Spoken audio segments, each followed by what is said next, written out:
Hi ನಮಸ್ತೆ ಸ್ನೇಹಿತರೆ, NCG ಕಾಂಪಿಟೇಟಿವ್ಗೆ ಸ್ವಾಗತ. ನಾನು ನಾಗಪ್ಪ. ಈ ಒಂದು ವಿಡಿಯೋದಲ್ಲಿ ಡಿಸೆಂಬರ್ 8ನೇ ತಾರೀಕಿನಂದು ಏನು PADO ಎಕ್ಸಾಮ್ನ ನಡೀತಾ ಇದೆ, ಸೊ ಅದಕ್ಕೆ ಈ ಕೊನೆ ಕ್ಷಣದ ತಯಾರಿ ಹೇಗಿರಬೇಕು ಅನ್ನೋದ್ರ ಬಗ್ಗೆ ಒಂದು ಮಾಹಿತಿ ಕೊಡ್ತಾ ಹೋಗ್ತೀನಿ. ಇದ್ರ ಜೊತೆಗೆ ಈ MCQs ಎಕ್ಸಾಮ್ಗೆ ನೀವು ಅಟೆಂಡ್ ಮಾಡಬೇಕಾದ್ರೆ ಏನೆಲ್ಲ ಮಿಸ್ಟೇಕ್ಗಳನ್ನು ನಾವಿಲ್ಲಿ ಅವಾಯ್ಡ್ ಮಾಡಬೇಕು, ವೆರಿ ಇಂಪಾರ್ಟೆಂಟ್ ಆಗ್ತಾ ಬರುತ್ತೆ. ಇವಾಗ ಆಲ್ರೆಡಿ ತುಂಬಾ ಜನ ಎಕ್ಸಾಮ್ ಬರ್ದಿರ್ತೀರಾ, ಸೊ CT ಎಕ್ಸಾಮ್ ಬರ್ದಿರ್ತೀರಾ, ಅಕೌಂಟ್ ಅಸಿಸ್ಟೆಂಟ್ ಬರ್ದಿರ್ತೀರಾ, VA ಬರ್ದಿರ್ತೀರಾ. ತುಂಬಾ ಜನರು ಕೂಡ ಹಲವಾರು ಬೇರೆ ಬೇರೆ ಎಕ್ಸಾಮ್ಗಳನ್ನ ಬರೆದು ಕೇವಲ 1 ಮಾರ್ಕ್ಸ್ ಅಲ್ಲೂ ಕೂಡ ಮಿಸ್ ಮಾಡ್ಕೊಂಡಿರೋರು ಕೂಡ ಈ ವಿಡಿಯೋವನ್ನ ನೋಡ್ತಿರ್ಬೋದು. ಸಾಮಾನ್ಯವಾಗಿ ನಾವು ಗೌರ್ಮೆಂಟ್ ಜಾಬ್ ಅನ್ನ ಮಿಸ್ ಮಾಡ್ಕೊಳ್ತೀವಿ ಅಂತಂದ್ರೆ ಅದ್ರಲ್ಲಿ ಅರ್ಧ ಮಿಸ್ಟೇಕ್ ನಮ್ಮದು ಕೂಡ ಇರುತ್ತೆ, ಇನ್ನೊಂದು ಅರ್ಧ ಅಷ್ಟು ಸಿಸ್ಟಮ್ ಮಿಸ್ಟೇಕ್ ಇತ್ತು ಅಂದ್ರೆ ನಾವು ಮಾಡುವಂತ ಮಿಸ್ಟೇಕ್ ಗಳಿಂದ ನಾವಿಲ್ಲಿ ಸಿಸ್ಟಮ್ ಇಂದ ಹೊರಡೆ ಬರುವಂತದ್ದು ಚಾನ್ಸಸ್ ಜಾಸ್ತಿ ಇರುತ್ತೆ. ಸೊ ಅದೇ ರೀತಿಯಲ್ಲಿ ಬಂದಾಗ ಈ PDO ಎಕ್ಸಾಮ್ ಅನ್ನ ಡಿಸೆಂಬರ್ 8ನೇ ತಾರೀಕಿನಂದು ಏನ್ ಗೊತ್ತು ಮಾಡಿದ್ದಾರೆ, ಈ ಡಿಸೆಂಬರ್ 8ನೇ ತಾರೀಕು ಇರುವಂತಹ ಎಕ್ಸಾಮ್ ಇಲ್ಲಿಂದ ನಿಯರ್ಲಿ 1 ವೀಕ್ ಅಷ್ಟೇ ಟೈಮ್ ಇದೆ. ಈ 1 ವೀಕ್ ಅಲ್ಲಿ ನಾವು ಯಾವ್ದನ್ನ ಸ್ಟಡಿ ಮಾಡ್ತಾ ಹೋಗೋಣ. ಸೊ ವೆರಿ ಇಂಪಾರ್ಟೆಂಟ್ ಹೌದಲ್ಲ, ಎಕ್ಸಾಮ್ ಕೇಳ್ಬಿಡ್ತಾನೆ ಕೊನೆ ಕ್ಷಣ ತಯಾರಿಯಲ್ಲಿ ಬಂದಾಗ ಯಾವ ಸಬ್ಜೆಕ್ಟ್ ಗಳನ್ನ ನಾವಿಲ್ಲಿ ಓದ್ಬೇಕಾಗತ್ತೆ ಹೌದಲ್ಲ. ಪೇಪರ್ 1 ಮತ್ತೆ ಪೇಪರ್ 2 ಇದರಲ್ಲಿ ಎರಡು ಕೂಡ ಡಿಸ್ಕಸ್ ಮಾಡ್ತಾ ಹೋಗೋಣ. ಪೇಪರ್ 1 ಅಲ್ಲಿ ಏನನ್ನ ಓದ್ಬೇಕಾಗುತ್ತೆ, ಯಾವ ಸಬ್ಜೆಕ್ಟ್ ಗಳಿಗೆ ಪ್ರಯಾರಿಟಿನ ಕೊಡಬೇಕಾಗುತ್ತೆ, ಮತ್ತೆ ಪೇಪರ್ 2 ಬಗ್ಗೆ ನೋಡ್ತಾ ಹೋಗೋಣ. ಅದೇ ರೀತಿಯಲ್ಲಿ ಬಂದಾಗ ಈ MCQs ಎಕ್ಸಾಮ್ಸ್ ಅಲ್ಲಿ ನಮಗೆ ಈ ಉತ್ತರವನ್ನ ಕೊಡುವಂಥದ್ದು ಹೇಗೆ ಅಂತಂದ್ರೆ, ಕೊಟ್ಟಿರುವಂತಹ 4 ಆಪ್ಷನ್ಸ್ ಗಳಲ್ಲಿ ಒಂದನ್ನ ಸರಿಯಾಗಿದೆ ಅಂತ ಹೇಳಿ ಆಯ್ಕೆ ಮಾಡೋದು ಹೇಗೆ, ಇವೆರಡು ಟಾಪಿಕ್ ಕೂಡ ಈ ಒಂದು ವಿಡಿಯೋದಲ್ಲಿ ಡಿಸ್ಕಸ್ ಮಾಡ್ತಾ ಹೋಗೋಣ. ಸೊ ಬಹುತೇಕ ಇದು ನಿಮಗೆ ಹೆಲ್ಪ್ ಆಗುತ್ತೆ, ಮತ್ತೆ ಈ ವಿಡಿಯೋ ಹೆಲ್ಪ್ ಆಗುತ್ತೆ ಅನ್ನೋದಾದ್ರೆ ಸೊ ಬೇರೆಯವರು ಕೂಡ ಈ ಒಂದು ವಿಡಿಯೋನ ನೀವು ಇಲ್ಲಿ ಶೇರ್ ಮಾಡ್ಬೋದು. ಇಲ್ಲ ಹಾಗಿದ್ರೆ ನೋಡ್ತಾ ಹೋಗೋಣ, ಕೊನೆ ಕ್ಷಣದ ತಯಾರಿಗೆ ಸಂಬಂಧಪಟ್ಟಂತೆ ನಾವಿಲ್ಲಿ ಯಾವ್ಯಾವ್ದನ್ನ ನೋಡ್ತಾ ಹೋಗ್ಬೇಕು. ಸೊ ಈ PDO ಎಕ್ಸಾಮ್ಸ್ ಅಲ್ಲಿ ನಿಮ್ಗೆ ಗೊತ್ತಿರೋ ಹಾಗೆ ಪೇಪರ್ 1 ಮತ್ತೆ ಪೇಪರ್ 2 ಅಂತ ಬರ್ತಾ ಹೋಗುತ್ತೆ. ಇದರಲ್ಲಿ ಬಂದಾಗ ಈ ಎಕ್ಸಾಮ್ ನ ಕ್ರ್ಯಾಕ್ ಮಾಡ್ಲೇಬೇಕು, ನಾವು PDO ಆಗ್ಲೇಬೇಕು ಅಂತಿತ್ತು ಅಂತ ಹೇಳಿದ್ರೆ ಇವಾಗ ನಮಗೆ ಯಾವುದು ಪೇಪರ್ 1 ಮತ್ತೆ ಪೇಪರ್ 2 ನಲ್ಲಿ ಯಾವ ಪೇಪರ್ಗೆ ಪ್ರಿಯಾರಿಟಿನ ಕೊಡ್ಬೇಕು ಅನ್ನೋದು ಇಂಪಾರ್ಟೆಂಟ್ ಆಗ್ತಾ ಬರುತ್ತೆ. ಸೊ ಯಾವ ಪೇಪರ್ಗೆ ಪ್ರಿಯಾರಿಟಿ ಕೊಡ್ಬೇಕು, ನಾವಿಲ್ಲಿ ಪೇಪರ್ 2ಗೆ ಪ್ರಿಯಾರಿಟಿನ ಕೊಡ್ಬೇಕಾಗುತ್ತೆ. ನೋಡಿ ಆಲ್ರೆಡಿ 1 ಇಯರ್ ಇಂದ ಓದ್ತಿರೋರು ಕೂಡ ವಿಡಿಯೋ ನೋಡ್ತಿದ್ರ, 2 ಇಯರ್ಸ್ ಇಂದನೂ ಕೂಡ ಓದ್ತಿರ್ಬೋದು, ಅಥವಾ 5 ಇಯರ್ಸ್ ಇಂದನೂ ಕೂಡ ಓದ್ತಿರ್ಬೋದು, ಅಥವಾ ಕೊನೆ ಕ್ಷಣದಲ್ಲಿ ಇತ್ತೀಚೆಗೆ ನೋಟಿಫಿಕೇಶನ್ ಆದ್ಮೇಲೂ ಕೂಡ ಕೂತ್ಕೊಂಡು ಓದೋರು ಕೂಡ ನೋಡ್ತಾ ಇರ್ತೀರಾ. ಆದ್ರೆ ನೀವೇನ್ ಮಾಡ್ತಾ ಹೋಗ್ತಾರೆ, ಎಕ್ಸಾಮ್ ಹತ್ರ ಬರ್ತಾ ಒಂದಷ್ಟು ನೆಗ್ಲಿಜೆನ್ಸ್ ಸ್ಟಾರ್ಟ್ ಆಗ್ತಾ ಬರುತ್ತೆ. ಸೊ ಎಕ್ಸಾಮ್ ಕೆಲವೊಬ್ಬರಿಗೆ ಭಯ ಸ್ಟಾರ್ಟ್ ಆಗ್ತಾ ಬರುತ್ತೆ, ಕೆಲವೊಬ್ರು ನೆಗ್ಲೆಕ್ಟ್ ಮಾಡಕ್ ಸ್ಟಾರ್ಟ್ ಮಾಡ್ತಾ ಹೋಗ್ತಾ, ಅಯ್ಯೋ ಬಿಡು ಏನೋ ಆಗಿದೆ ಅಂತೆ, ಆಲ್ರೆಡಿ ಹೋಗ್ಬಿಟ್ಟಿದೆ ಅಂತೆ, ಹೌದಲ್ಲ. ಸೊ ಈ ತರದವೆಲ್ಲ ನೆಗೆಟಿವ್ ಥಾಟ್ಸ್ಗಳು ಹತ್ರ ಬರ್ತಾ ಸ್ಟಾರ್ಟ್ ಆಗುತ್ತೆ. ಈ ನೆಗೆಟಿವ್ ಥಾಟ್ಸ್ ಗಳಿಂದ ದೂರ ಇದ್ದು ಪೇಪರ್ 1 ಅಲ್ಲಿ ನಾವು ಏನನ್ನ ಓದ್ಬೇಕಾಗುತ್ತೆ, ಪೇಪರ್ 2 ನಲ್ಲಿ ನಾವಿಲ್ಲಿ ಏನನ್ನ ಓದ್ಬೇಕಾಗುತ್ತೆ ಅನ್ನೋದು ಇಲ್ಲಿ ವೆರಿ ಇಂಪಾರ್ಟೆಂಟ್ ಆಗ್ತಾ ಬರುತ್ತೆ. ಸೊ ಹಾಗಾಗಿ ಪೇಪರ್ 1 ಮತ್ತೆ ಪೇಪರ್ 2ಗೆ ಸಂಬಂಧಪಟ್ಟಂತೆ ಮಾಹಿತಿಯನ್ನು ನಾವಿಲ್ಲಿ ಕಲೆಕ್ಟ್ ಮಾಡ್ಕೊಳ್ಳೋಣ.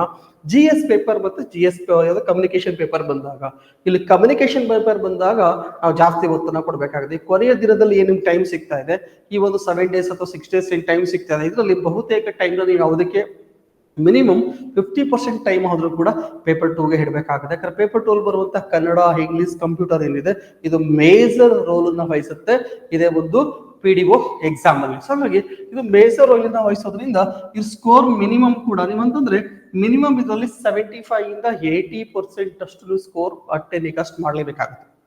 So clear, very important.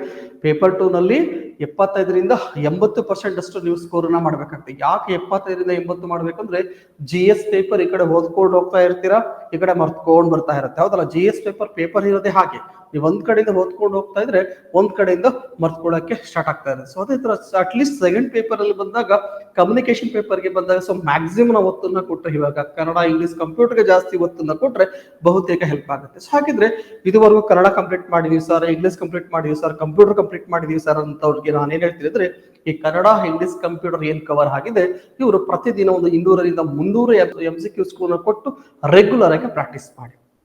So subject ಗಳನ್ನ ಕನ್ನಡ ರಿವಿಸಸ್ ಮಾಡಬೇಕು, ಮತ್ತೆ MCQs ಕೊಡಬೇಕು. ಸಾಧ್ಯವಾದಷ್ಟು ಈ ಒಂದು 7 ದಿನಗಳಲ್ಲಿ ಅಥವಾ 6 ದಿನಗಳಲ್ಲಿ ಸಾಧ್ಯವಾದಷ್ಟು ಎಷ್ಟು MCQs ಸಿಗುತ್ತೋ ಕನ್ನಡ, ಇಂಗ್ಲಿಷ್, ಕಂಪ್ಯೂಟರ್ ಅಷ್ಟು ಕೂಡ MCQs ಗಳನ್ನ ನೀವು ಸ್ಟಡಿ ಮಾಡಿ ಆನ್ಸರ್ ಮಾಡಬೇಕಾಗುತ್ತೆ. Very important. MCQs ಆನ್ಸರ್ ಮಾಡೋದು ಹೇಗೆ ಅಂತ ಮೇಲೆ ಮಾತಾಡ್ತಾ ಹೋಗೋಣ. ಸೊ ಹಾಗಾಗಿ ಸಾಧ್ಯವಾದಷ್ಟು ಪೇಪರ್ 2ಗೆ ಎಷ್ಟಾಗುತ್ತಷ್ಟು MCQs ಗಳನ್ನ ಕೊಡ್ತಾ ಬನ್ನಿ.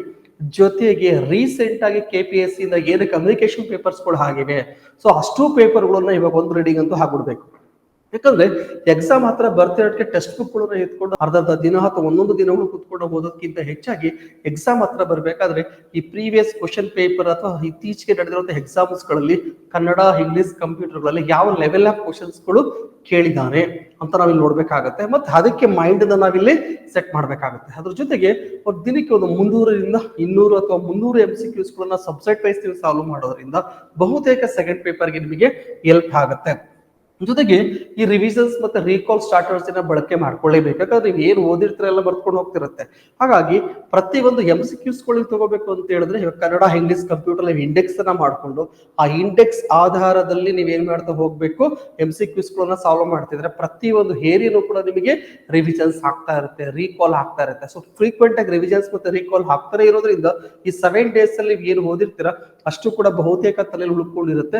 ಎಕ್ಸಾಮ್ ಏನ್ ಸಂಡೇ ಬರುತ್ತೆ 8ನೇ ತಾರೀಕು, ಅದು ನಿಮಗೆ ಹೆಲ್ಪ್ ಆಗುತ್ತೆ. So clear? ಸಾಧ್ಯವಾದಷ್ಟು ಪ್ರತಿ ಏರಿಯಾದ ಮೇಲೆ MCQs ಕನ್ನಡ ಇಂಗ್ಲಿಷ್ ಕಂಪ್ಯೂಟರ್ ಅಲ್ಲಿ ಪ್ರತಿ ಚಾಪ್ಟರ್ಸ್ ಗಳ ಮೇಲೆ ಸಾಲ್ಯೂಷನ್ ನ ಹುಡುಕ್ತಾ ಬನ್ನಿ, ಪ್ರತಿ ಒಂದು ಕ್ವಶನ್ಸ್ಗೂ ಆನ್ಸರ್ ಮಾಡ್ತಾ ಬನ್ನಿ. ಯಾಕಂದ್ರೆ ಶಾರ್ಟ್ ಟರ್ಮ್ ಮೆಮೊರಿ ಅಲ್ಲಿ ಇದು ಕೂತ್ಕೊಳ್ಳುತ್ತೆ. 7 days ವರೆಗೂ ಕೂಡ ಆರಾಮ್ಸೆ ಡೇಟಾವನ್ನು ನಾವಿಲ್ಲಿ ತಲೆಯಲ್ಲಿ ಸ್ಟೋರ್ ಮಾಡ್ಕೋಬಹುದು. ಹಾಗಾಗಿ ಸೆಕೆಂಡ್ ಪೇಪರ್ಗೆ ನೀವು ಇಲ್ಲಿ ಜಾಸ್ತಿನ ಹೊತ್ತನ್ನ ಕೊಡಬೇಕು. ಜೊತೆಗೆ ಪ್ರತಿದಿನ ಅಟ್ಲೀಸ್ಟ್ ನಿಮಗೆ ಕನ್ನಡದಲ್ಲಿಂದ ಒಂದು 100 ಕ್ವಶನ್ಸ್ಗಳನ್ನ, ಇಂಗ್ಲಿಷ್ ಇಂದ 100 ಕ್ವಶನ್ಸ್ಗಳನ್ನ, ಕಂಪ್ಯೂಟರ್ ಇಂದ 100 ಕ್ವಶನ್ಸ್ಗಳನ್ನ ಟೆಸ್ಟ್ ಅಥವಾ ಪ್ರಾಕ್ಟೀಸ್ ಪೇಪರ್ಗಳು ನಿಮ್ಮ ಹತ್ರ ಇತ್ತು ಅಂದ್ರೆ ತಗೋಬಹುದು. ಅಥವಾ NCC ನ ಕಾಂಟ್ಯಾಕ್ಟ್ ಮಾಡಿದ್ರೆ NCC ಟೆಸ್ಟ್ ರೀತಿಯ ರೂಪದಲ್ಲೂ ಕೂಡ ನೀವು ಇದನ್ನ ತಗೊಂಡು ಪ್ರಾಕ್ಟೀಸ್ ಮಾಡಬಹುದು. NCC ಲರ್ನಿಂಗ್ ಆಪ್ ಅಲ್ಲೂ ಕೂಡ ಇದು ನಿಮಗೆ ಅವೈಲೇಬಲ್ ಇರುತ್ತೆ. ಇದ್ರ ಜೊತೆಗೆ ರೆಗ್ಯುಲರ್ ಪ್ರಾಕ್ಟೀಸ್ ವೆರಿ ಇಂಪಾರ್ಟೆಂಟ್. ಈ 7 days ನೀವು ಏನು ಪ್ರಾಕ್ಟೀಸ್ ಮಾಡ್ತೀರಾ ಅದೇ ಎಕ್ಸಾಮ್ ಅಲ್ಲಿ ಬರುತ್ತೆ. ಸಾಧ್ಯವಾದ್ರೆ ನೀವು ಏನ್ ಮಾಡ್ತಾವ್ರೆ, ಡೇನ 2 ಪಾರ್ಟ್ ಮಾಡ್ಕೊಂಡು 2 o'clock ಇಂದ ಪೇಪರ್ 2ಗೆ ಪ್ರಿಯಾರಿಟಿ ಕೊಡ್ತಾ ಬನ್ನಿ, ಮಾರ್ನಿಂಗ್ ಟೈಮ್ ಅಲ್ಲಿ ಪೇಪರ್ 1ಗೆ ಪ್ರಿಯಾರಿಟಿ ಕೊಡ್ತಾ ಬನ್ನಿ. ಮತ್ತೆ ಜೊತೆಗೆ ಪ್ರತಿದಿನ 2 ಟೆಸ್ಟ್ ನ ತಗೊಳ್ಳೋದು ಮಾತ್ರ ಮರೆಯಕ್ಕೆ ಹೋಗ್ಬೇಡಿ. ಸೊ ಇದ್ರ ರೆಗ್ಯುಲರ್ ಆಗಿ ಟೆಸ್ಟ್ ಸೀರೀಸ್ ಕೊಡೋದ್ರಿಂದ ನಿಮ್ಮ ಮೈಂಡ್ ಏನಾಗ್ತಾ ಬರುತ್ತೆ, ಆ MCQsಗೆ ಫಿಟ್ ಆಗುತ್ತೆ. ಸೊ ವೆರಿ ಇಂಪಾರ್ಟೆಂಟ್ ರೆಗ್ಯುಲರ್ ಆಗಿ ಪ್ರಾಕ್ಟೀಸ್ ಈ ಟೈಮಲ್ಲಿ ಏನ್ ಮಾಡ್ತೀರಾ, ಈ 6 to 7 days ಪ್ರಾಕ್ಟೀಸ್ ಏನಾಗ್ತಾ ಬರುತ್ತೆ, ಇದು ಇಂಪಾರ್ಟೆಂಟ್ ಆಗ್ತಾ ಬರುತ್ತೆ. ಪೇಪರ್ 2 ನಲ್ಲಿ ಇದು ಇಂಪಾರ್ಟೆಂಟ್ ಅಲ್ಲ. ಕಂಪ್ಯೂಟರ್ ಮಾತ್ರ ಓದಿ ಕನ್ನಡ ಬಿಡಕ್ ಆಗಲಿಲ್ಲ, Kannada English computer must and should ಓದಲೇಬೇಕು. ಎಲ್ಲಾದ್ರೂ more than 25 ಸ್ಕೋರ್ ಅಂತ ನಮ್ದು ಇಲ್ಲಿ ಆಗ್ಲೇಬೇಕು. ಸೊ ಅಂದ್ರೆ ನಿಯರ್ಲಿ 75 ಇಂದ 80% ಬರಬೇಕು ಅಂತಂದ್ರೆ ಸೆಕೆಂಡ್ ಪೇಪರ್ಗೆ ಪ್ರಿಯಾರಿಟಿನ ಕೊಡಬೇಕು. GS ಸುಮಾರು ಜನ ಏನ್ ಮಾಡ್ತಾರ, ಸೆಕೆಂಡ್ ಪೇಪರ್ ಸ್ಟ್ರಾಂಗ್ ಇದ್ರಿ ಅಂತ GS ಪೇಪರ್ಗೆ ಜಾಸ್ತಿ ಒತ್ತನ್ನ ಕೊಡಕ್ ಹೋಗ್ತಾರೆ. ಈ ಟೈಮಲ್ಲಿ ಅಂತ ತಪ್ಪನ್ನ ಮಾಡ್ಕೊಳಕ್ ಹೋಗ್ಬೇಡಿ. ಸೆಕೆಂಡ್ ಪೇಪರ್ಗೆ ಈಕ್ವಲ್ ಇಂಪಾರ್ಟೆನ್ಸ್ ಅನ್ನ ಕೊಡ್ತಾ ಬನ್ನಿ, ಯಾವುದೇ ಕಾರಣಕ್ಕೂ ಮರೀಲಿಕ್ಕೆ ಹೋಗ್ಬಾರ್ದು. ಈಕ್ವಲ್ ಇಂಪಾರ್ಟೆನ್ಸ್ ಅನ್ನ ಸೆಕೆಂಡ್ ಪೇಪರ್ಗೆ ಕೊಡಬೇಕು. At the same time paper 1 ಅಲ್ಲೂ ಕೂಡ ಏನ್ ಇಂಪಾರ್ಟೆಂಟ್ ಇದೆ ಅದನ್ನ ಮಾತ್ರ ನಾವಿಲ್ಲಿ ಫೋಕಸ್ ಮಾಡ್ತಾ ಹೋಗ್ಬೇಕು. ಹಾಗಿದ್ರೆ ಪೇಪರ್ 1 ಅಲ್ಲಿ ಬಂದಾಗ ಈ 100% ಕೇಳುವಂತ ಏರಿಯಾಗಳನ್ನ ಫಸ್ಟ್ ಫೋಕಸ್ ಮಾಡ್ಕೋಬೇಕು. So very important. ಯಾಕಂದ್ರೆ ಇದುವರೆಗೂ ಬಂದಾಗ ನಿಮಗೆ history, economy, polity, geography, metallurgy, science ಎಲ್ಲ ಓದ್ಕೊಂಡಿರ್ತೀರಾ. ಅದ್ರ ಜೊತೆಗೆ ಸ್ಪೆಸಿಫಿಕ್ ಪೇಪರ್ ಬಂದಂತ ಪಂಚಾಯತಿ ಬಗ್ಗೆ ಆಗ್ಬೋದು, ಕರ್ನಾಟಕ ಎನ್ವೈರನ್ಮೆಂಟ್ ಇಶ್ಯೂಸ್ ಬಗ್ಗೆ ಆಗ್ಬೋದು, ಕೋಆಪರೇಟಿವ್ ಸೆಕ್ಟರ್ಸ್ ಬಗ್ಗೆ ಆಗ್ಬೋದು, ಇವೆಲ್ಲದ್ರ ಬಗ್ಗೆ ಕೂಡ ಓದ್ಕೊಂಡಿರ್ತೀರಾ. ಬಟ್ ಎಕ್ಸಾಮ್ ಹತ್ರ ಬಂದಾಗ ಮತ್ತೆ ಎಲ್ಲನೂ ಕೂಡ ಗುಡ್ಡೆ ಹಾಕೊಳ್ಳೋದು ಬೇಡ. Very important. 1 ವೀಕ್ ಇದೆ ಅಂತಂದಾಗ ಇವಾಗ ಸಬ್ಜೆಕ್ಟ್ ನ ಪ್ರಿಯಾರಿಟೈಸ್ ಮಾಡ್ಕೋಬೇಕು. ಮೊದಲನೇದಾಗಿ ಈ ಹಾಕ್ತಿರೋಂಥ ಎಕ್ಸಾಮ್ ಯಾವುದು, KPSC ಇಂದ PDOಗೆ ಹಾಕ್ತಿರೋದು ಎಕ್ಸಾಮ್ ಆದ್ರಿಂದ ಗ್ರಾಮ ಪಂಚಾಯಿತಿ ಬಗ್ಗೆ ಕ್ವಶನ್ಸ್ಗಳು ಜಾಸ್ತಿ ಕೇಳ್ತಾರೆ. ಅಂತಂದ್ರೆ ನಿಯರ್ಲಿ 10 to 12 ಕ್ವಶನ್ಸ್ಗಳು ಪಂಚಾಯತ್ ರಾಜ್ ಆಕ್ಟ್ ಮೇಲೆ ಅಥವಾ ಪಂಚಾಯತಿಗಳ ಮೇಲೆ 73rd ಅಮೆಂಡ್ಮೆಂಟ್ ಮೇಲೆ ಕ್ವಶನ್ಸ್ ಕೇಳ್ಬೋದು. ಸಾಧ್ಯವಾದಷ್ಟು ನೀವೇನ್ ಮಾಡ್ತಾ ಬನ್ನಿ, ಈ ಟೈಮಲ್ಲಿ ಗ್ರಾಮ ಪಂಚಾಯತಿಗೆ ಸಂಬಂಧಪಟ್ಟಂತ ವಿಷಯಗಳ ಮೇಲೆ, ಪಂಚಾಯತ್ ರಾಜ್ ಆಕ್ಟ್ ಮೇಲೆ ಜಾಸ್ತಿ ಫೋಕಸ್ ಅನ್ನ ಮಾಡಿ. ಸೊ 10 to 12 ಕ್ವಶನ್ಸ್ ನಮಗೆ ಇಲ್ಲಿ ಬರೋ ಚಾನ್ಸಸ್ ಇರುತ್ತೆ, ಹೌದಲ್ಲ. ಸೊ ಹಾಗಾಗಿ ಒಂದು ಸಬ್ಜೆಕ್ಟ್ ಅಂತ ಯಾವುದು, ಪಂಚಾಯತ್ ರಾಜ್ ಅನ್ನೋದು ಈ ಟೈಮಲ್ಲಿ ಅಂತೂ ನೀವು ಓದಲೇಬೇಕಾಗುತ್ತೆ. ಎರಡನೇದು ಯಾವುದು, IC ಇಂಡಿಯನ್ ಕಾನ್ಸ್ಟಿಟ್ಯೂಷನ್ ಅಂತೂ ಮಸ್ಟ್ ಅಂಡ್ ಶುಡ್ ಬೇಕು. ಸಾಧ್ಯವಾದ್ರೆ ಈ ಇಂಡಿಯನ್ ಕಾನ್ಸ್ಟಿಟ್ಯೂಷನ್ ನೀವು ಏನ್ ಮಾಡಿ ಅಂತಂದ್ರೆ MCQs ರೂಪದಲ್ಲಿ ಸಾಲ್ವ್ ಮಾಡ್ತಾ ಬನ್ನಿ. ಸಾಧ್ಯವಾದಷ್ಟು ಎಲ್ಲಾ ಸಬ್ಜೆಕ್ಟ್ಗಳನ್ನು ಕೂಡ ಇವಾಗ ರೀಸೆಂಟ್ ಪ್ಯಾಟರ್ನ್ ಏನಿದೆ, ಇತ್ತೀಚೆಗೆ ಬದಲಾವಣೆ ಆಗಿರುವಂತಹ ಪ್ಯಾಟರ್ನ್ ಏನಿದೆ, ಆ ಪ್ಯಾಟರ್ನ್ ರೀತಿಯಲ್ಲಿ ನಿಮಗೆ NCC ಟೆಸ್ಟ್ ಸೀರೀಸ್ ಅಲ್ಲೂ ಕೂಡ ಸಿಗುತ್ತೆ ಅಥವಾ ಬೇರೆ ಕಡೆಯಲ್ಲೂ ಕೂಡ ಸಿಕ್ಕಿದ್ರೆ ಅದನ್ನ ತಗೊಂಡು ಸಬ್ಜೆಕ್ಟ್ ವೈಸ್ ಪ್ರಾಕ್ಟೀಸ್ ಮಾಡ್ಕೋಬೇಕು. ಈ 7 days ಅಲ್ಲಿ ಬಂದಾಗ ಮೊದಲನೇದಾಗಿ ಪಂಚಾಯತ್ ರಾಜ್ಗೆ ಜಾಸ್ತಿ ಫೋಕಸ್ ಅನ್ನ ಮಾಡಿ. ಕಾನ್ಸ್ಟಿಟ್ಯೂಷನ್ ಓದಿರ್ತೀರಾ ಆಲ್ರೆಡಿ, ಇದನ್ನ ನಿಮಗೆ ಮತ್ತೆ ಟೆಕ್ಸ್ಟ್ ಬುಕ್ ಇಟ್ಕೊಂಡು ಓದೋ ಬದಲು MCQs ಪ್ರಾಕ್ಟೀಸ್ ಮಾಡ್ಕೊಳ್ಳಿ. ಇದಾದ್ಮೇಲೆ ಮ್ಯಾಕ್ಸಿಮಮ್ ಕ್ವಶನ್ಸ್ ಬರೋದು ಕೂಡ ನಿಮಗೆ ಗೊತ್ತು. ಫಾರ್ ಎಕ್ಸಾಂಪಲ್ ಪಂಚಾಯತಿಂದ ನಿಮಗೆ 10-12 ಕ್ವಶನ್ಸ್ ಬರುತ್ತೆ ಅಂದ್ರೆ IC ಇಂದ ಒಂದು 14 ಕ್ವಶನ್ಸ್ ಬರುತ್ತೆ. ಅದೇ ತರ ಜಿಯೋಗ್ರಫಿ ಇನ್ನೊಂದು ಇರುವಂತದ್ದು ಇಂಪಾರ್ಟೆಂಟ್. ರೀಸೆಂಟ್ ಎಕ್ಸಾಮ್ಸ್ ಗಳಲ್ಲಿ ಜಿಯೋಗ್ರಫಿಯಿಂದ ಬಹುತೇಕ ಕ್ವಶನ್ಸ್ ಗಳು ಬರ್ತಾ ಹೋಗ್ತವೆ. 16 ಅಥವಾ 18 ವರೆಗೂ ಕೂಡ ಕ್ವಶನ್ಸ್ ಕೇಳ್ಬೋದು. ಅದರಲ್ಲೂ ಕೂಡ ಯಾವುದು, Indian geography, Karnataka geography, physical geography ಮೇಲೆ ಕ್ವಶನ್ಸ್ ಗಳು ಜಾಸ್ತಿ ಆಗೋದು ಕೂಡ ನೋಡ್ತೀವಿ. 1 or 2 ಬಂದಾಗ ಯಾವುದು, ವರ್ಲ್ಡ್ ಜಿಯೋಗ್ರಫಿ ಮೇಲೆ ಕೂಡ ಕ್ವಶನ್ಸ್ ಕೊಡ್ತೀವಿ. ಹಾಗೆ ಜಿಯೋಗ್ರಫಿ ಕ್ವಶನ್ಸ್ ಗಳನ್ನ ಸಾಧ್ಯವಾದಷ್ಟು ಈ ಟೈಮ್ ಅಲ್ಲಿ ಬಿಡಿಸಿ ಸೊ ಮ್ಯಾಕ್ಸಿಮಮ್ ಇದಕ್ಕೆ ರಿವಿಷನ್ ಹಾಕೊಳ್ಳಿ. ಸೊ ಫಸ್ಟ್ ಪ್ರಿಯಾರಿಟಿ ಬಂದಾಗ ಯಾವುದು, ನಿಮಗೆ ಪಂಚಾಯತ್ ರಾಜ್, ಅದಾದ್ಮೇಲೆ IC, ಅದಾದ್ಮೇಲೆ ಜಿಯೋಗ್ರಫಿಗೆ ಫಸ್ಟ್ ಪ್ರಿಯಾರಿಟಿನ ಕೊಡಿ. ಅದಾದ್ಮೇಲೆ ಸೈನ್ಸ್ ಅಲ್ಲಿ ಬರೋದಾದ್ರೆ ಸೈನ್ಸ್ ಅಲ್ಲಿ ಬಯಾಲಜಿನ ಮ್ಯಾಕ್ಸಿಮಮ್ ಫೋಕಸ್ ಮಾಡಿ. ಅಪ್ ಟು 10th ವರೆಗೆ ಇರುವಂತ ಬಯಾಲಜಿನ ಇದುವರೆಗೂ ಹೊಸದಾಗಿ ಏನು ಓದೋದು ಬೇಡ, ಓದಿರೋದನ್ನ ರೀಕಾಲ್ ಮಾಡಿ ಅಥವಾ MCQs ಮುಖಾಂತರ ಅಥವಾ ಮಲ್ಟಿಪಲ್ ಚಾಯ್ಸ್ ಕ್ವಶನ್ಸ್ ಬಿಡಿಸೋ ಮುಖಾಂತರ ಇದನ್ನ ಕಲ್ತ್ಕೊಳ್ಳೋದು ಒಳ್ಳೆಯದು. ಸಾಧ್ಯವಾದ್ರೆ ಬಯಾಲಜಿನ ನೀವು ಇದುವರೆಗೂ ಆಗಿರುವಂತದ್ದು ಅಪ್ ಟು 10th ವರೆಗೆ ಆಗಿರುವಂತದ್ದು ಟೆಕ್ಸ್ಟ್ ಬುಕ್ ಗಳಿತ್ತು ಅಂದ್ರೆ ನೀವು ಆಲ್ರೆಡಿ ನೋಟ್ಸ್ ಮಾಡ್ಕೊಂಡಿದ್ರೆ ಆ ನೋಟ್ಸ್ ನೀವು ಇಲ್ಲಿ ರಿವಿಸನ್ ಮಾಡ್ಕೋಬೇಕು. ಜೊತೆಗೆ ಯಾವುದು EVS ಮತ್ತೆ ಟೆಕ್ನಾಲಜಿ ವೆರಿ ಇಂಪಾರ್ಟೆಂಟ್. ಇಲ್ಲಿ ನೋಡಿ EVS ಮತ್ತೆ ಟೆಕ್ನಾಲಜಿ ಇದೆಯಲ್ಲ, EVS ಟೆಕ್ನಾಲಜಿನ ಸಾಧ್ಯವಾದಷ್ಟು ಕರೆಂಟ್ ಅಫೇರ್ಸ್ ಮೇಲೆ ಸ್ಟಡಿ ಮಾಡಿ.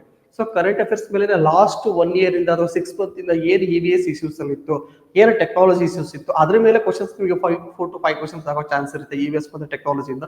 ನೀವು ಅದನ್ನ ರಿವಿಸನ್ ಮಾಡ್ಕೊಂಡ್ರು ಕೂಡ ಹೆಲ್ಪ್ ಆಗುತ್ತೆ.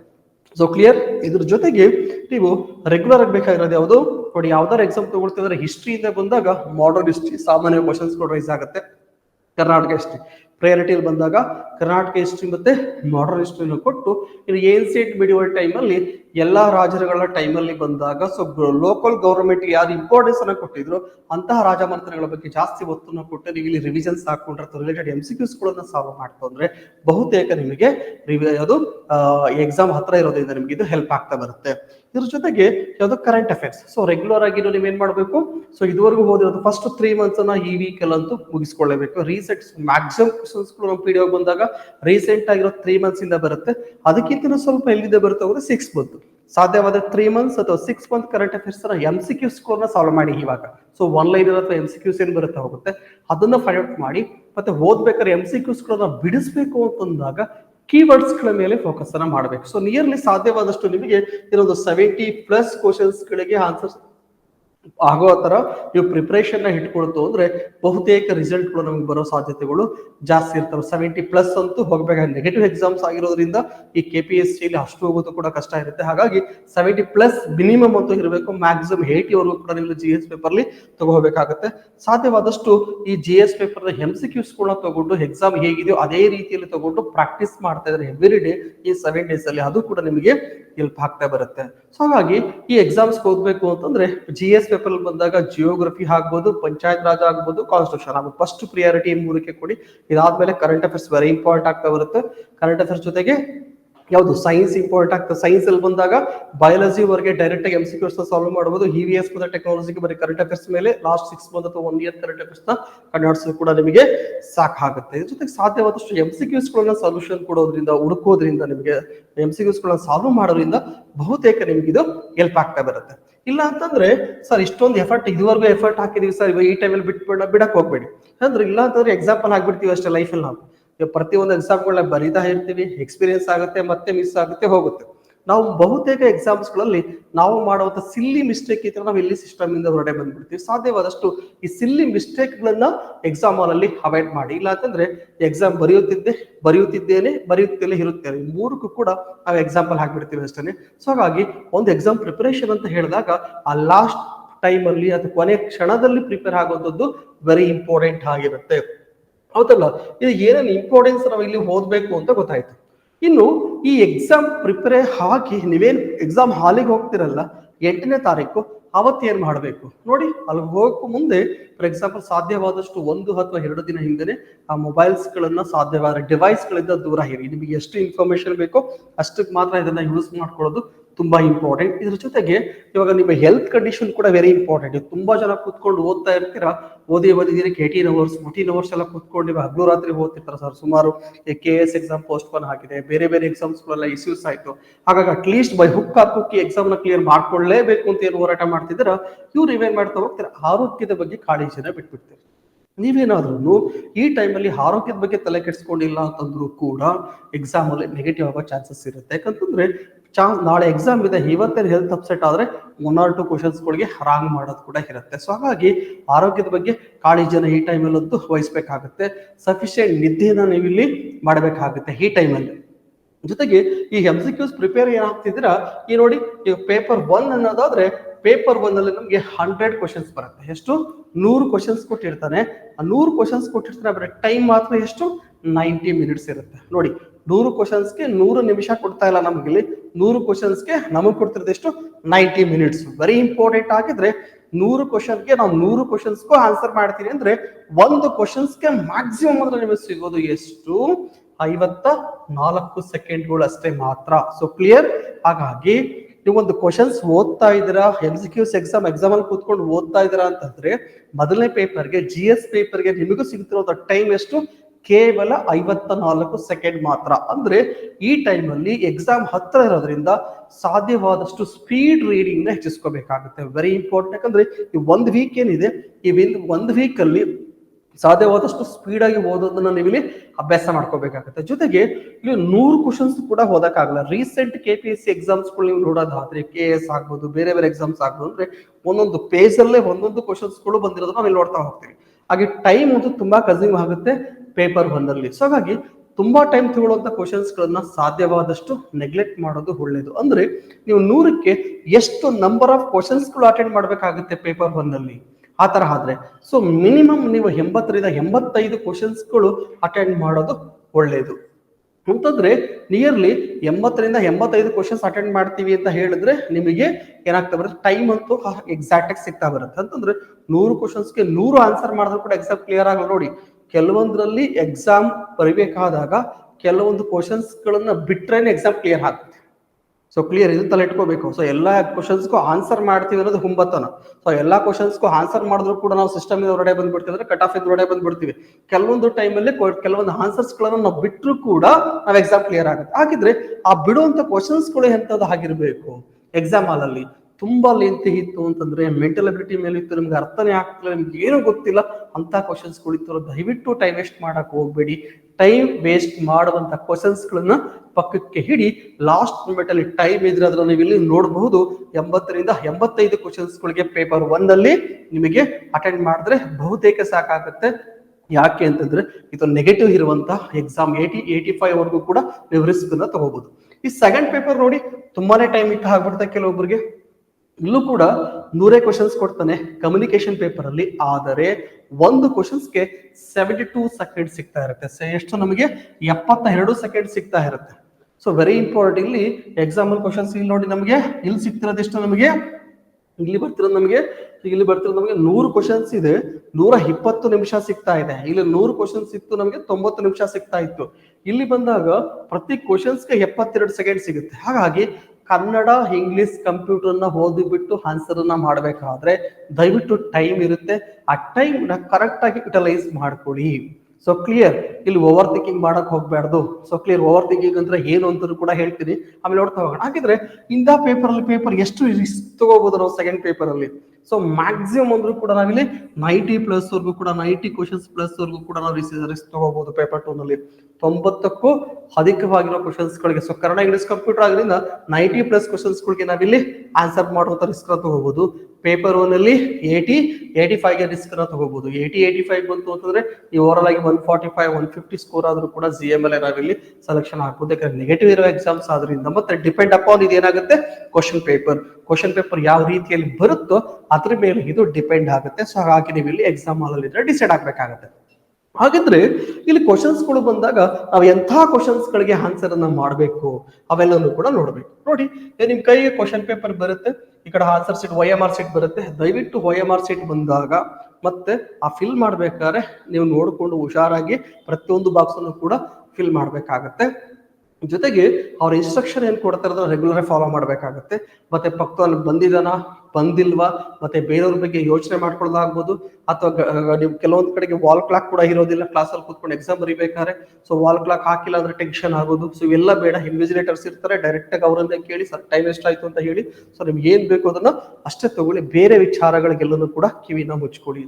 ನಿಮ್ಗೆ ಏನ್ ಬೇಕೋ ಅದ್ರ ಮಾತ್ರ ಫೋಕಸ್ ಅನ್ನ ಮಾಡ್ಕೊಳ್ಳಿ. ಎಕ್ಸಾಮ್ ಅಲ್ಲಿ ಹೋದ್ರೆ ಕೆಲವೊಬ್ರು ಪ್ಯಾನಿಕ್ ಆಗ್ಬಿಡ್ತೀರಾ, ಎಷ್ಟೇ ಗೊತ್ತಿದ್ರು ಕೂಡ ಮರ್ತು ಹೋಗುತ್ತೆ, ನರ್ವಸ್ನೆಸ್ ಬರುತ್ತೆ. ನೋಡಿ, ನಾನು ಹೇಳೋದಷ್ಟೇ, ಇದು ಲೈಫ್ ಇದು. ಸೊ ಈ ಒಂದು ಅಟೆಂಪ್ಟ್ ಏನಾದ್ರು ಮಿಸ್ ಆಯ್ತು ಅಂದ್ರೆ ಮತ್ತೆ 2 ರಿಂದ 3 ವರ್ಷಗಳು ಹೋಗ್ಬೋದು. ಆಲ್ರೆಡಿ ನಮಗೆ ಸ್ಟೇಟ್ ಅಲ್ಲಿ ಎಕ್ಸ್ಪೀರಿಯನ್ಸ್ ಆಗಿದೆ. ಬೇರೆ ಬೇರೆ ಎಕ್ಸಾಮ್ಸ್ ಸ್ಥಿತಿ ಏನಾಗಿದೆ ಅಂತ ಕೂಡ ಗೊತ್ತಿದೆ. ಬೈ ಅದೃಷ್ಟಕ್ಕೆ ಒಂದು ಎಕ್ಸಾಮ್ ಕೂಡ ನಡೀತಾ ಇದೆ. ಈ ಎಕ್ಸಾಮ್ ನ ಫೇಸ್ ಮಾಡ್ಬೇಕಾದ್ರೆ ಕೂಲ್ ಅಂಡ್ ಕಾಮ್ ಆಗಿ ಫೋಕಸ್ಡ್ ಆಗಿ ನೀವು ಇಲ್ಲಿ ಮಾಡ್ಬೇಕಾಗತ್ತೆ. ಮೊದಲನೇದಾಗಿ ಬಂದಾಗ ನೀವು ಎಕ್ಸಾಮ್ ಅಲ್ಲಿ ಹೋಗ್ಬೇಕಾದ್ರೆ ಧೈರ್ಯದಿಂದ ಇರಬೇಕು. ಓವರ್ ಥಿಂಕ್ ಮಾಡಕ್ ಹೋಗ್ಬೇಡ್ದು, ಬೇರೆ ಏನೂ ಕೂಡ ಯೋಚನೆ ಮಾಡಕ್ ಹೋಗ್ಬೇಡ್ದು. OMR ಅಲ್ಲಿ ಪರ್ಫೆಕ್ಟ್ ಆಗಿ ನಿಮ್ಮ ಆನ್ಸರ್ಸ್, ನಿಮ್ದೇನು ರಿಜಿಸ್ಟರ್ ನಂಬರ್ ಇದೆ ಅದನ್ನೆಲ್ಲ ಫಿಲ್ ಮಾಡಿ ಕರೆಕ್ಟ್ ಆಗಿ ಅವ್ರು ಕೊಟ್ಟ ಒಂದು 10 ನಿಮಿಷ ಮುಂಚಿತವಾಗಿನೇ ನೀವು ಎಕ್ಸಾಮ್ ಹಾಲ್ ಅಲ್ಲಿ ಇರುವಂತದ್ದು ಒಳ್ಳೇದು. ಇದಾದ್ಮೇಲೆ ಕೈಗೆ ಕ್ವಶನ್ಸ್ ಪೇಪರ್ ಬರುತ್ತೆ. ಆ ಕ್ವಶನ್ ಪೇಪರ್ ಬಂದಿಟ್ಗೆನೆ ನೀವೇನ್ ಮಾಡ್ಬೇಕು, ಓದ್ಲಿಕ್ಕೆ ಸ್ಟಾರ್ಟ್ ಮಾಡ್ಬೇಕಾದ್ರೆ GS ಪೇಪರ್ ಅಂತ ಹೇಳಿದ್ರೆ 1 ಸೆಕೆಂಡ್ ಕೂಡ ವೇಸ್ಟ್ ಮಾಡ್ಲಿಕ್ಕೆ ಆಗಲ್ಲ. 54 ಸೆಕೆಂಡ್ ಅಷ್ಟೇ ನಿಮ್ಗೆ ಸಿಗುತ್ತೆ. ಸೊ ಹಾಗಾಗಿ ಮೊದಲನೇದಾಗಿ ಏನು, ಕ್ವಶನ್ಸ್ ರೀಡ್ ಮಾಡ್ಲಿಕ್ಕೆ ಸ್ಟಾರ್ಟ್ ಮಾಡ್ತೀರಾ. ಕ್ವಶನ್ಸ್ ಕರೆಕ್ಟ್ ಆಗಿ ಓದ್ಬೇಕು. Very important. ಕ್ವಶನ್ಸ್ ನಾವು ಓದ್ಬೇಕಾದ್ರೆ ಸಾಧ್ಯವಾದ್ರೆ ಅಲ್ಲೇನೆ ಸೈಡ್ ಅಲ್ಲಿ ಒಂದು ಲೈಟ್ ಆಗಿ ಲೈನ್ ಹಾಕೊಳ್ಳಿ. ಕೀವರ್ಡ್ಸ್ ಅನ್ನ ಫೈಂಡ್ ಔಟ್ ಮಾಡಿ. ಅವನು ಸರಿಯಾದ ಹೇಳಿಕೆಗಳನ್ನ ಕೇಳಿದಾನ ಅಥವಾ ತಪ್ಪಾಗಿರೋ ಹೇಳಿಕೆಗಳನ್ನ ಕೇಳಿದಾನ ಅಥವಾ ಯಾವ ಕಾನ್ಸೆಪ್ಟ್ ಮೇಲೆ ಕ್ವಶನ್ಸ್ ಅನ್ನ ಕೇಳಿದಾನೆ ಅನ್ನೋದನ್ನ ಲೈಟ್ ಆಗಿ ಒಂದು ಮಾರ್ಕ್ ಅನ್ನ ಮಾಡ್ಕೊಳ್ಳಿ. ತಲೆಗೆ ಆ ಕ್ವಶನ್ಸ್ ಅಥವಾ ಕೀವರ್ಡ್ಸ್ ನ ರಿಜಿಸ್ಟರ್ ಮಾಡಿ. ಪರ್ ಸೆಕೆಂಡ್ ಅಲ್ಲಿ ಏನಾಗ್ಬೇಕದು ಆ ಒಂದು ಕೀವರ್ಡ್ಸ್ ಅದು ರಿಜಿಸ್ಟರ್ ಆಗ್ಬೇಕು. ಆ ಕೀವರ್ಡ್ಸ್ ರಿಜಿಸ್ಟರ್ ಆಗ್ಬೇಕು. ಕೇರ್ಫುಲಿ ಆ ಕ್ವಶನ್ಸ್ ನ ಓದ್ಬೇಕಾದ್ರೆ ಫಸ್ಟ್ ರೀಡಿಂಗ್ ಅಲ್ಲೇ ಗೊತ್ತಾಗ್ಬೇಕು. ಆ ಫಸ್ಟ್ ರೀಡಿಂಗ್ ಅಲ್ಲೇ ರಿಜಿಸ್ಟರ್ ಆಗ್ಬೇಕು ಅಂತಂದ್ರೆ ನಿಮಗೆ ಪ್ರಾಕ್ಟೀಸ್ ಕರೆಕ್ಟ್ ಆಗಿರ್ಬೇಕು. ಇವಾಗಲೇ ಲಾಸ್ಟ್ ಮೂಮೆಂಟ್ ಏನಿದೆ ಈ ಮೂಮೆಂಟ್ ಅಲ್ಲಿ ನಿಮ್ಗೂ ಪ್ರಾಕ್ಟೀಸ್ ಕರೆಕ್ಟ್ ಆಗಿರ್ಬೇಕು, ಹೌದಲ್ಲ? ಸೊ ಕರೆಕ್ಟ್ ಆಗಿ ನೀವು ಕ್ವಶನ್ಸ್ ನ ಓದ್ತೀರಾ, ಆ ಕೀವರ್ಡ್ಸ್ ನ ಫೈಂಡ್ ಔಟ್ ಮಾಡ್ಕೊಳ್ತೀರಾ, ಮಾಡ್ಕೊಂಡ್ಮೇಲೆ ರಿಜಿಸ್ಟರ್ ಮಾಡ್ಕೊಂಡು ಆ 4 ಆಪ್ಷನ್ಸ್ ಗಳನ್ನ ಓದ್ಬೇಕು. ಆ 4 ಆಪ್ಷನ್ಸ್ ಕೊಟ್ಟಿಲ್ಲ, 4 ಸ್ಟೇಟ್ಮೆಂಟ್ ನ ಕೊಟ್ಟು ಕೆಳಗಡೆಗೆ 2 ಹೇಳಿಕೆ ಸರಿ, 3 ಹೇಳಿಕೆ ಸರಿ, 4 ಹೇಳಿಕೆ ಸರಿ, ಮೇಲೆ ಎಲ್ಲ ಹೇಳಿಕೆಗಳು ಸರಿ ಅಂತಲೂ ಕೂಡ ಕೊಟ್ಟಿರಬಹುದು, ಹೌದಲ್ಲ? ಹಾಗಾಗಿ ಆ ಕೀವರ್ಡ್ಸ್ ಅನ್ನ ಇಟ್ಕೊಂಡು ಪ್ರತಿ ಕಾನ್ಸೆಪ್ಟ್ ಅನ್ನು ನಿಮಗೆ ಬೇರೆ ಕ್ವಶನ್ಸ್ ಬಗ್ಗೆ ಯೋಚನೆ ಮಾಡಕ್ ಹೋಗ್ಬೇಡ್ದು. ಆ ಕ್ವಶನ್ ನಂಬರ್ 1 ಓದ್ತಾ ಇದ್ರೆ ಆ ಕ್ವಶನ್ ನಂಬರ್ 1ಗೆನೆ ಟೈಮ್ ನ ಕೊಡಬೇಕು. 54 ಸೆಕೆಂಡ್ ಅಷ್ಟೇ, ಅದಕ್ಕಿಂತ ಜಾಸ್ತಿ ಟೈಮ್ ನೀವು ಇದಕ್ಕೆ ಕೊಡಕ್ ಹೋಗ್ಬೇಡ್ದು. So clear. ಆ ಕೀವರ್ಡ್ಸ್ ನ ಫೈಂಡ್ ಔಟ್ ಮಾಡಿಕೊಂಡು ಎಲಿಮಿನೇಷನ್ ಅಥವಾ ನೀವಲ್ಲಿ ಆ ಸ್ಟೇಟ್ಮೆಂಟ್ 1 ಹೇಳಿಕೆ ಸರಿಯಾಗಿದೆಯಾ, ಸೆಕೆಂಡ್ ಹೇಳಿಕೆ ತಪ್ಪಾಗಿದೆಯಾ ಅದನ್ನ ಫೈಂಡ್ ಔಟ್ ಮಾಡಿ ಯಾವ್ದು ಇನ್ಕರೆಕ್ಟ್ ಆಗಿರುತ್ತಲ್ಲ ಫಸ್ಟ್ ಅದನ್ನ ಏನ್ ಮಾಡ್ಬೇಕು, ಈ ತರ ಮಾರ್ಕ್ ಅನ್ನ ಮಾಡಿ ಎಲಿಮಿನೇಟ್ ಅನ್ನ ಮಾಡ್ಬೇಡಿ, ಹೌದಲ್ಲ? ಅದಾದ್ಮೇಲೆ ಕೆಳಗಡೆ ಏನಾದ್ರು 2 ಹೇಳಿಕೆ ಸರಿ, 3 ಹೇಳಿಕೆ ಸರಿ ಇತ್ತು ಅಂತಂದ್ರೆ ನೀವು ಎಲಿಮಿನೇಟ್ ಮಾಡೋದನ್ನ ನೋಡ್ಕೊಂಡು ಅದರ ಹಾರದಲ್ಲಿ ಏನ್ ಮಾಡ್ಕೊಳ್ಳಿ, ಅದ್ರ ಮೇಲ್ಗಡೆ ನೀವೇನ್ ಮಾಡ್ತಾ ಹೋಗ್ಬೋದು, ಇದು ಕರೆಕ್ಟ್ ಆಗಿದೆ ಅಂತ ಬರ್ಕೋಬಹುದು. Very important. ತುಂಬಾ ಜನ ಮಾಡೋ ತಪ್ಪುಗಳಲ್ಲಿ ಓದ್ಬೇಕಾದ್ರೆ ಓದ್ಬಿಟ್ಟು ಕ್ವಶನ್ ಪೇಪರ್ ಅಲ್ಲಿ ಕರೆಕ್ಟ್ ಆಗಿ ಮಾಡ್ಕೊಂಡಿರ್ತೀರಾ. ಆದರೆ ನೀವು OMR ಅಲ್ಲಿ ಫಿಲ್ ಮಾಡ್ಬೇಕಾದ್ರೆ ಇಲ್ಲಿ ಆಪ್ಷನ್ ಬಿ ಹಾಕೊಂಡಿದ್ರೆ ಇಲ್ಲಿ ಆಪ್ಷನ್ ಸಿ ಹಾಕೊಂಡಿರ ತುಂಬಾ ಜನ ಜಾಬ್ ನ ಮಿಸ್ ಮಾಡ್ಕೊಂಡಿದ್ರೆ ಇದು ಸಿಲ್ಲಿ ಮಿಸ್ಟೇಕ್. ಸೊ ನೀವು ಕ್ವಶನ್ ಪೇಪರ್ ಅಲ್ಲಿ ಒಂದು ಹಾಕಿರ್ತೀರಾ, ಆನ್ಸರ್ ಶೀಟ್ ಅಲ್ಲಿ OMR ಅಲ್ಲಿ ಒಂದು ಹಾಕಿರ್ತೀರಾ. ದಯವಿಟ್ಟು ಕ್ವಶನ್ ಪೇಪರ್ ಅಲ್ಲಿ ನೀವು ಬಬಲ್ ಸೇಡ್ ಆಯ್ತು ಅಂತಂದ್ರೆ ಸೇಮ್ ಇದರಲ್ಲಿ ಸೇಡ್ ಮಾಡೋ ಕಡೆ ಫೋಕಸ್ ಮಾಡಬೇಕು, ಫೋಕಸ್ಡ್ ಆಗಿರ್ಬೇಕು. 1.5 ಗಂಟೆ ನಿಮ್ಮ ಭವಿಷ್ಯವನ್ನ ಅದು ನಿರ್ಧಾರ ಮಾಡ್ತಾ ಇರುತ್ತೆ. So clear. ಫಾರ್ ಎಕ್ಸಾಂಪಲ್ ಈ ಕ್ವಶನ್ಸ್ ಓದ್ತಾ ಇದೆ, ಆ ಕ್ವಶನ್ಸ್ ಓದ್ಬೇಕಾದ್ರೆ ಕೀವರ್ಡ್ಸ್ ಗೊತ್ತಾಯ್ತು, ಆ 4 ಸ್ಟೇಟ್ಮೆಂಟ್ ಓದ್ದೆ, ಅವಾಗ ಒಳಗಡೆ ನಾನು ಥಿಂಕ್ ಮಾಡೋ ಸ್ಟಾರ್ಟ್ ಮಾಡಿದೆ, ಅವಾಗ 2 ಹೇಳಿಕೆಗಳು ಕರೆಕ್ಟ್ ಅಂತ ಬಂತು. ಆ ಮೊದಲ ಬಾರಿಗೆ ತಲೆಯಲ್ಲಿ ಹೇಳುತ್ತಲ್ಲ, ಓ ಈ ಒಂದು ಕೀವರ್ಡ್ಸ್ಗೆ ಇಷ್ಟು ಕಾನ್ಸೆಪ್ಟ್ ಕರೆಕ್ಟ್ ಆಗಿದೆ ಅಂತ ತಲೆಗೆ ಬರುತ್ತಲ್ಲ, ಅದು ಬಹುತೇಕ ಕರೆಕ್ಟ್ ಆಗಿರುತ್ತೆ. ನೀವೇನ್ ಮಾಡ್ಬೋದು, ಡೈರೆಕ್ಟ್ ಆಗಿ ಈ ಆನ್ಸರ್ ಕರೆಕ್ಟ್ ಅಂತ ಹೇಳಿ ಮಾರ್ಕ್ ಮಾಡ್ಬೋದು. ನೀವೇನ್ ಮಾಡ್ತೀರಾ, ಆ ಕ್ವಶನ್ಸ್ ಓದ್ಬೇಕಾದ್ರೆ ಬರುತ್ತಲ್ಲ ಆ ಆನ್ಸರ್ ಅನ್ನ ನೀವು ನೆಗ್ಲೆಕ್ಟ್ ಮಾಡಿ ಮತ್ತೊಂದು ಸರಿ ವಿಮರ್ಶೆ ಮಾಡಕ್ಕೆ ಸ್ಟಾರ್ಟ್ ಮಾಡ್ತೀರಾ. ಅದನ್ನ ಓವರ್ ಥಿಂಕಿಂಗ್ ಅಂತ ಕರಿತಾ ಹೋಗ್ತೀವಿ. ನೋಡಿ, ಕೆಲವೊಂದು ಆನ್ಸರ್ಗಳಿಗೆ ಗೊತ್ತಿದ್ದು ಕೂಡ ತಪ್ಪು ಮಾಡ್ತೀವಿ. ಯಾವಾಗ ಅಂತ ಹೇಳಿದ್ರೆ, ಈ ಕ್ವಶನ್ಸ್ ಓದ್ಬೇಕಾದ್ರೆ ಆನ್ಸರ್ ಬಂತು ಅಂದ್ರೆ ದಯವಿಟ್ಟು ಅದು ಕೀ ಆನ್ಸರ್ ಇದೆಯಾ ಅಥವಾ ನಿಮ್ಮ ಒಂದು 4 ಆಪ್ಷನ್ಸ್ ಅಲ್ಲಿ ಇದೆಯಾ ಅಂತ ಚೆಕ್ ಮಾಡಿದ್ರೆ ಮಾರ್ಕ್ ಮಾಡ್ಕೊಳ್ಳಿ. ಒಂದ್ ವೇಳೆ ಸೆಕೆಂಡ್ ರೀಡಿಂಗ್ ಮತ್ತೆ ಕೊಡ್ತು ಅಂದ್ರೆ ಇನ್ನೊಂದು ಆನ್ಸರ್ ಬರೋ ಚಾನ್ಸಸ್ ಇರುತ್ತೆ, ಬಹುತೇಕ ಅದು ಮಿಸ್ಟೇಕ್ ಆಗುವ ಸಾಧ್ಯತೆ ಇರುತ್ತೆ. ಸೊ ಹಾಗಾಗಿ ಒಂದು ಕ್ವಶನ್ ಸಿಂಪಲ್ ಆಗಿ ಆನ್ಸರ್ ಸಿಕ್ತು ಅಂದ್ರೆ ಅದನ್ನ ವಿಮರ್ಶೆ ಮಾಡಕ್ ಹೋಗ್ಬೇಡಿ, ಅದರಲ್ಲಿ ನಿಮಗೆ ಓವರ್ ಥಿಂಕಿಂಗ್ ಆಗುತ್ತೆ ಅದು. ಸೊ ಹಾಗಾಗಿ ಅಂಡರ್ ಥಿಂಕಿಂಗ್ ಅಂತ ಯೋಚನೆ ಮಾಡಿದ್ವಿ, ಓದ್ತಾ ಇದೆ, ಕೀವರ್ಡ್ಸ್ ಗೊತ್ತಾಯ್ತು, ನನಗೆ ಆನ್ಸರ್ ಸಿಕ್ತು, ಡೈರೆಕ್ಟ್ ಆಗಿ ಮಾರ್ಕ್ ಮಾಡ್ಕೊಂಡು ಬಹುತೇಕ ಕರೆಕ್ಟ್ ಆಗಿರುತ್ತೆ ಅದು. ಕೆಲವೊಂದು ಟೈಮ್ ಗೊತ್ತಿದ್ದು ಕೂಡ ತಪ್ಪು ಮಾಡೋದು ಯಾವಾಗ, ಅದೇ ವಿಚಾರವನ್ನ ಬೇರೆ ಹ್ಯಾಂಗಲ್ ಇಂದ ಮತ್ತೆ ಯೋಚನೆ ಮಾಡಕ್ ಹೋಗಿ ಗೊತ್ತಿದ್ದು ಕೂಡ ತಪ್ಪು ಮಾಡ್ತೀವಿ. ಬಹುತೇಕ ಎಲ್ಲರೂ ಕೂಡ ಪ್ರತಿ ಎಕ್ಸಾಮ್ ಅನ್ನು 3 to 4 ಕ್ವಶನ್ಸ್ ಗಳಿಗೆ ರಾಂಗ್ ಮಾಡಿ ಬರ್ತೀವಿ. ಇದರಿಂದನೂ ಕೂಡ ಸಿಸ್ಟಮ್ ಹೋಗ್ಬಿಡುತ್ತೆ. ಹಾಗಾಗಿ ಕೆಲವೊಂದು ಗೊತ್ತಿರೋಂಥ ವಿಚಾರಗಳು ಕ್ಲಾಸ್ ಅಲ್ಲಿ ಕೇಳಿರೋದು ಆಗ್ಬೋದು, ಫ್ರೆಂಡ್ಸ್ ಹತ್ರ ಡಿಸ್ಕಸ್ ಮಾಡಿರೋದು ಆಗಿರ್ಬೋದು, ಓದಿರೋ ವಿಚಾರಗಳು ಬಂದಾಗ ದಯವಿಟ್ಟು ಅದನ್ನು ಓವರ್ ಥಿಂಕ್ ನ ಮಾಡ್ಲಿಕ್ಕೆ ಹೋಗ್ತೇನೆ. OMR ಅಲ್ಲಿ ಅದನ್ನ ನೀವು ಆನ್ಸರ್ ಅನ್ನ ಮಾಡೋದನ್ನ ಪ್ರಾಕ್ಟೀಸ್ ಮಾಡ್ಕೊಳ್ಳಿ, ಅದು ಇಂಪಾರ್ಟೆಂಟ್ ಆಗ್ತಾ ಬರುತ್ತೆ, ಹೌದಲ್ಲ? ಸಾಧ್ಯವಾದಷ್ಟು ಮೊದಲು ಏನ್ ಮಾಡ್ಬೇಕು, ಆ ಕೀ ಆನ್ಸರ್ ಮಾಡ್ತಿರ್ತೀರಲ್ಲ, ಆ ಕೀ ಆನ್ಸರ್ ಮಾಡ್ಬೇಕಾದ್ರೆ ಅಥವಾ ಅದು ಕೀವರ್ಡ್ಸ್ ಫೈಟ್ ಮಾಡ್ಬೇಕಾದ್ರೆ ಒಂದು ಸರಿ ತಲೆಯಲ್ಲಿ ಯೋಚನೆ ಮಾಡ್ಬೇಕು. ಯೋಚನೆ ಮಾಡ್ತಾರೆ ಮನಸ್ಸಲ್ಲೇ ಒಂದು ಆನ್ಸರ್ ಕ್ರಿಯೇಟ್ ಆಗುತ್ತೆ. ಆ ಆನ್ಸರ್ ಬಹುತೇಕ ಕರೆಕ್ಟ್ ಆಗಿರುತ್ತೆ. ಫಸ್ಟ್ ಮೈಂಡ್ ಅಲ್ಲಿ ಆನ್ಸರ್ ಮಾಡಿ, ಮನಸ್ಸಲ್ಲಿ ಆನ್ಸರ್ ಮಾಡಿ, ಅದಾದ್ಮೇಲೆ ನೀವು ಕ್ವಶನ್ ಪೇಪರ್ ಮಾರ್ಕ್ ಮಾಡಿ ಅಲ್ಲಿಂದ OMR ಗೆ ನೀವು ಅದರ ಶಿಫ್ಟ್ ಅನ್ನ ಮಾಡ್ಕೋಬೇಕಾಗುತ್ತೆ. ಅದು ಇನ್ನೊಂದು ರೀತಿಯ ಮೆಥಡ್, ಅದು ವೆರಿ ಇಂಪಾರ್ಟೆಂಟ್ ಆಗ್ತಾ ಬರುತ್ತೆ. ಕೆಲವೊಂದು ಕಡೆಗೆ ಹಾಲ್ ಆಫ್ ದಿ ಅಬೋ ಅಂತ ಇರುತ್ತೆ, ನನ್ ಆಫ್ ದಿ ಅಬೋ ಅಂತ ಇರುತ್ತೆ. So hall of the above ಅಂತ ಅನ್ನೋದು, ನನ್ ಆಫ್ ದಿ ಅಬೋ ಅನ್ನೋದು ಒಂದು ಎಕ್ಸಾಮ್ ಅಲ್ಲಿ 3 ಅಥವಾ 4 ಕ್ವಶನ್ಸ್ ಗಳು ಬರ್ತವೆ. ಬಹುತೇಕ ಇದುವರೆಗೂ ಆಗಿರೋ ಎಕ್ಸಾಮ್ಸ್ ಗಳಿಗೆ ನೋಡೋದಾದ್ರೆ ಹಾಲ್ ಆಫ್ ದಿ ಅಬೋ ಅನ್ನೋ ಆಪ್ಷನ್ಸ್ ನೀವೇನಾದ್ರು ತಗೊಳ್ತೀವಿ ಅಂತ ಅನ್ನೋದಾದ್ರೆ ಅದರಲ್ಲಿ 33% ಅಷ್ಟು ಕರೆಕ್ಟ್ ಆಗಿರುತ್ತೆ. ಸೊ ಅದಂದ್ರೆ 100ಕ್ಕೆ 33% ಕರೆಕ್ಟ್ ಆಗಿರೋ ಸಾಧ್ಯತೆ ಇರುತ್ತೆ. ಅದನ್ನ none of the above statement ತಗೋತೀವಿ ಅಂದ್ರೆ ನಿಯರ್ಲಿ 21% ಅಷ್ಟು ಕರೆಕ್ಟ್ ಆಗುವ ಸಾಧ್ಯತೆ ಇರುತ್ತೆ. ಅಂದ್ರೆ ಹಾಲ್ ಆಫ್ ದಿ ಅಬೋ ಅನ್ನೋ ಸ್ಟೇಟ್ಮೆಂಟ್ ಸಾಮಾನ್ಯವಾಗಿ ಫಾರ್ ಆಗಿರುತ್ತೆ. ಇದು ಯಾವಾಗ ಅಟೆಂಡ್ ಮಾಡಬೇಕು ಅನ್ನೋದು ಕೂಡ ವೆರಿ ಇಂಪಾರ್ಟೆಂಟ್. So clear. ನೀವು ಅಟೆಂಡ್ ಮಾಡಿರೋ ಕ್ವಶನ್ಗಳ ಸಂಖ್ಯೆ ತುಂಬಾ ಕಡಿಮೆ ಇದೆ, ಹೇಗಿದ್ರು ಫೇಲ್ ಆಗ್ತಿದೆ ಅಂದಾಗ ನೀವು ಇಲ್ಲಿ ಇಂಥ ರಿಸ್ಕ್ ಗಳನ್ನ ತಗೋಬಹುದು, ಹೌದಲ್ಲ? ಮತ್ತೆ ಕೆಲವೊಂದ್ ಕಡೆ ಹೋಗ್ತೀರಾ, ಆ ಕ್ವಶನ್ಸ್ ಓದ್ತಿರ್ಬೇಕಾದ್ರೆ ನಿಮ್ಗೆ ಅರ್ಥ ಆಗುತ್ತೆ, ಕ್ವಶನ್ಸ್ ತನಗೆ ಆನ್ಸರ್ ಗೊತ್ತಿಲ್ಲ.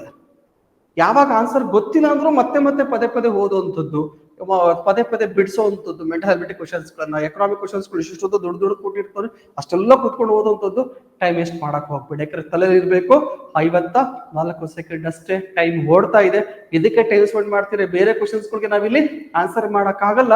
ಸೊ ಹಾಗಾಗಿ ನಾವೇನ್ ಮಾಡ್ತಾ ಹೋಗೋಣ, ಈ ಕ್ವಶನ್ಸ್ ಪಕ್ಕಕ್ಕಿಟ್ಟು ಬೇರೆ ಕ್ವಶನ್ಸ್ ಹೋಗೋಣ, ಹೌದಲ್ಲ? ಯಾಕಂತಂದ್ರೆ ತುಂಬಾ ಕಡೆಗೆ ಒಂದು ಕ್ವಶನ್ಸ್ಗೆ ಆನ್ಸರ್ ಮಾಡಕ್ ಹೋಗಿ ಹಲವಾರು ಕ್ವಶನ್ಸ್ ಗಳು ಮಿಸ್ ಮಾಡ್ಕೊಳ್ಳೋ ಸಾಧ್ಯತೆ ಇರುತ್ತೆ.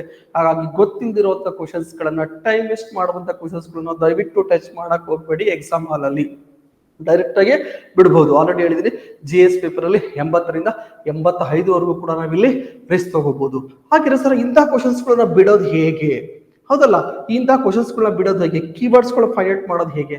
ಸೊ ಅದಕ್ಕೆ ನಾನು ಹೇಳೋದ್ರೆ, ಸಾಧ್ಯವಾದಷ್ಟು ಇಂಥ ಟೈಮಲ್ಲಿ MCQs ಗಳನ್ನ ಸಾಲ್ವ್ ಮಾಡಿ. ನಿಮ್ಮ ಮನೆಯಲ್ಲಿ ಕುತ್ಕೊಂಡು, ಇವಾಗ NCG ಅಲ್ಲಿ ಕೂಡ ಸಿಗುತ್ತೆ ಲಿಮಿಟೆಡ್ ಸೀರೀಸ್, ಅಥವಾ ಬೇರೆ ಕಡೆ ಕೂಡ ಸಿಗ್ತಾ ಇರ್ತವೆ, ಅಥವಾ ಬುಕ್ಸ್ ಗಳು ಸಿಗ್ತವೆ. MCQs ಇರೋದು ತಗೊಂಡು ವರ್ಕೌಟ್ ಮಾಡಿ, ಕೀ ಆನ್ಸರ್ ಇಟ್ಕೊಂಡು ನೀಟಾಗಿ ವರ್ಕೌಟ್ ಮಾಡಿ ಮಾಡಿ ಮಾಡಿ ಮಾಡಿ MCQs ಅನ್ನ ತಲೆಗೆ ಬರಬೇಕು.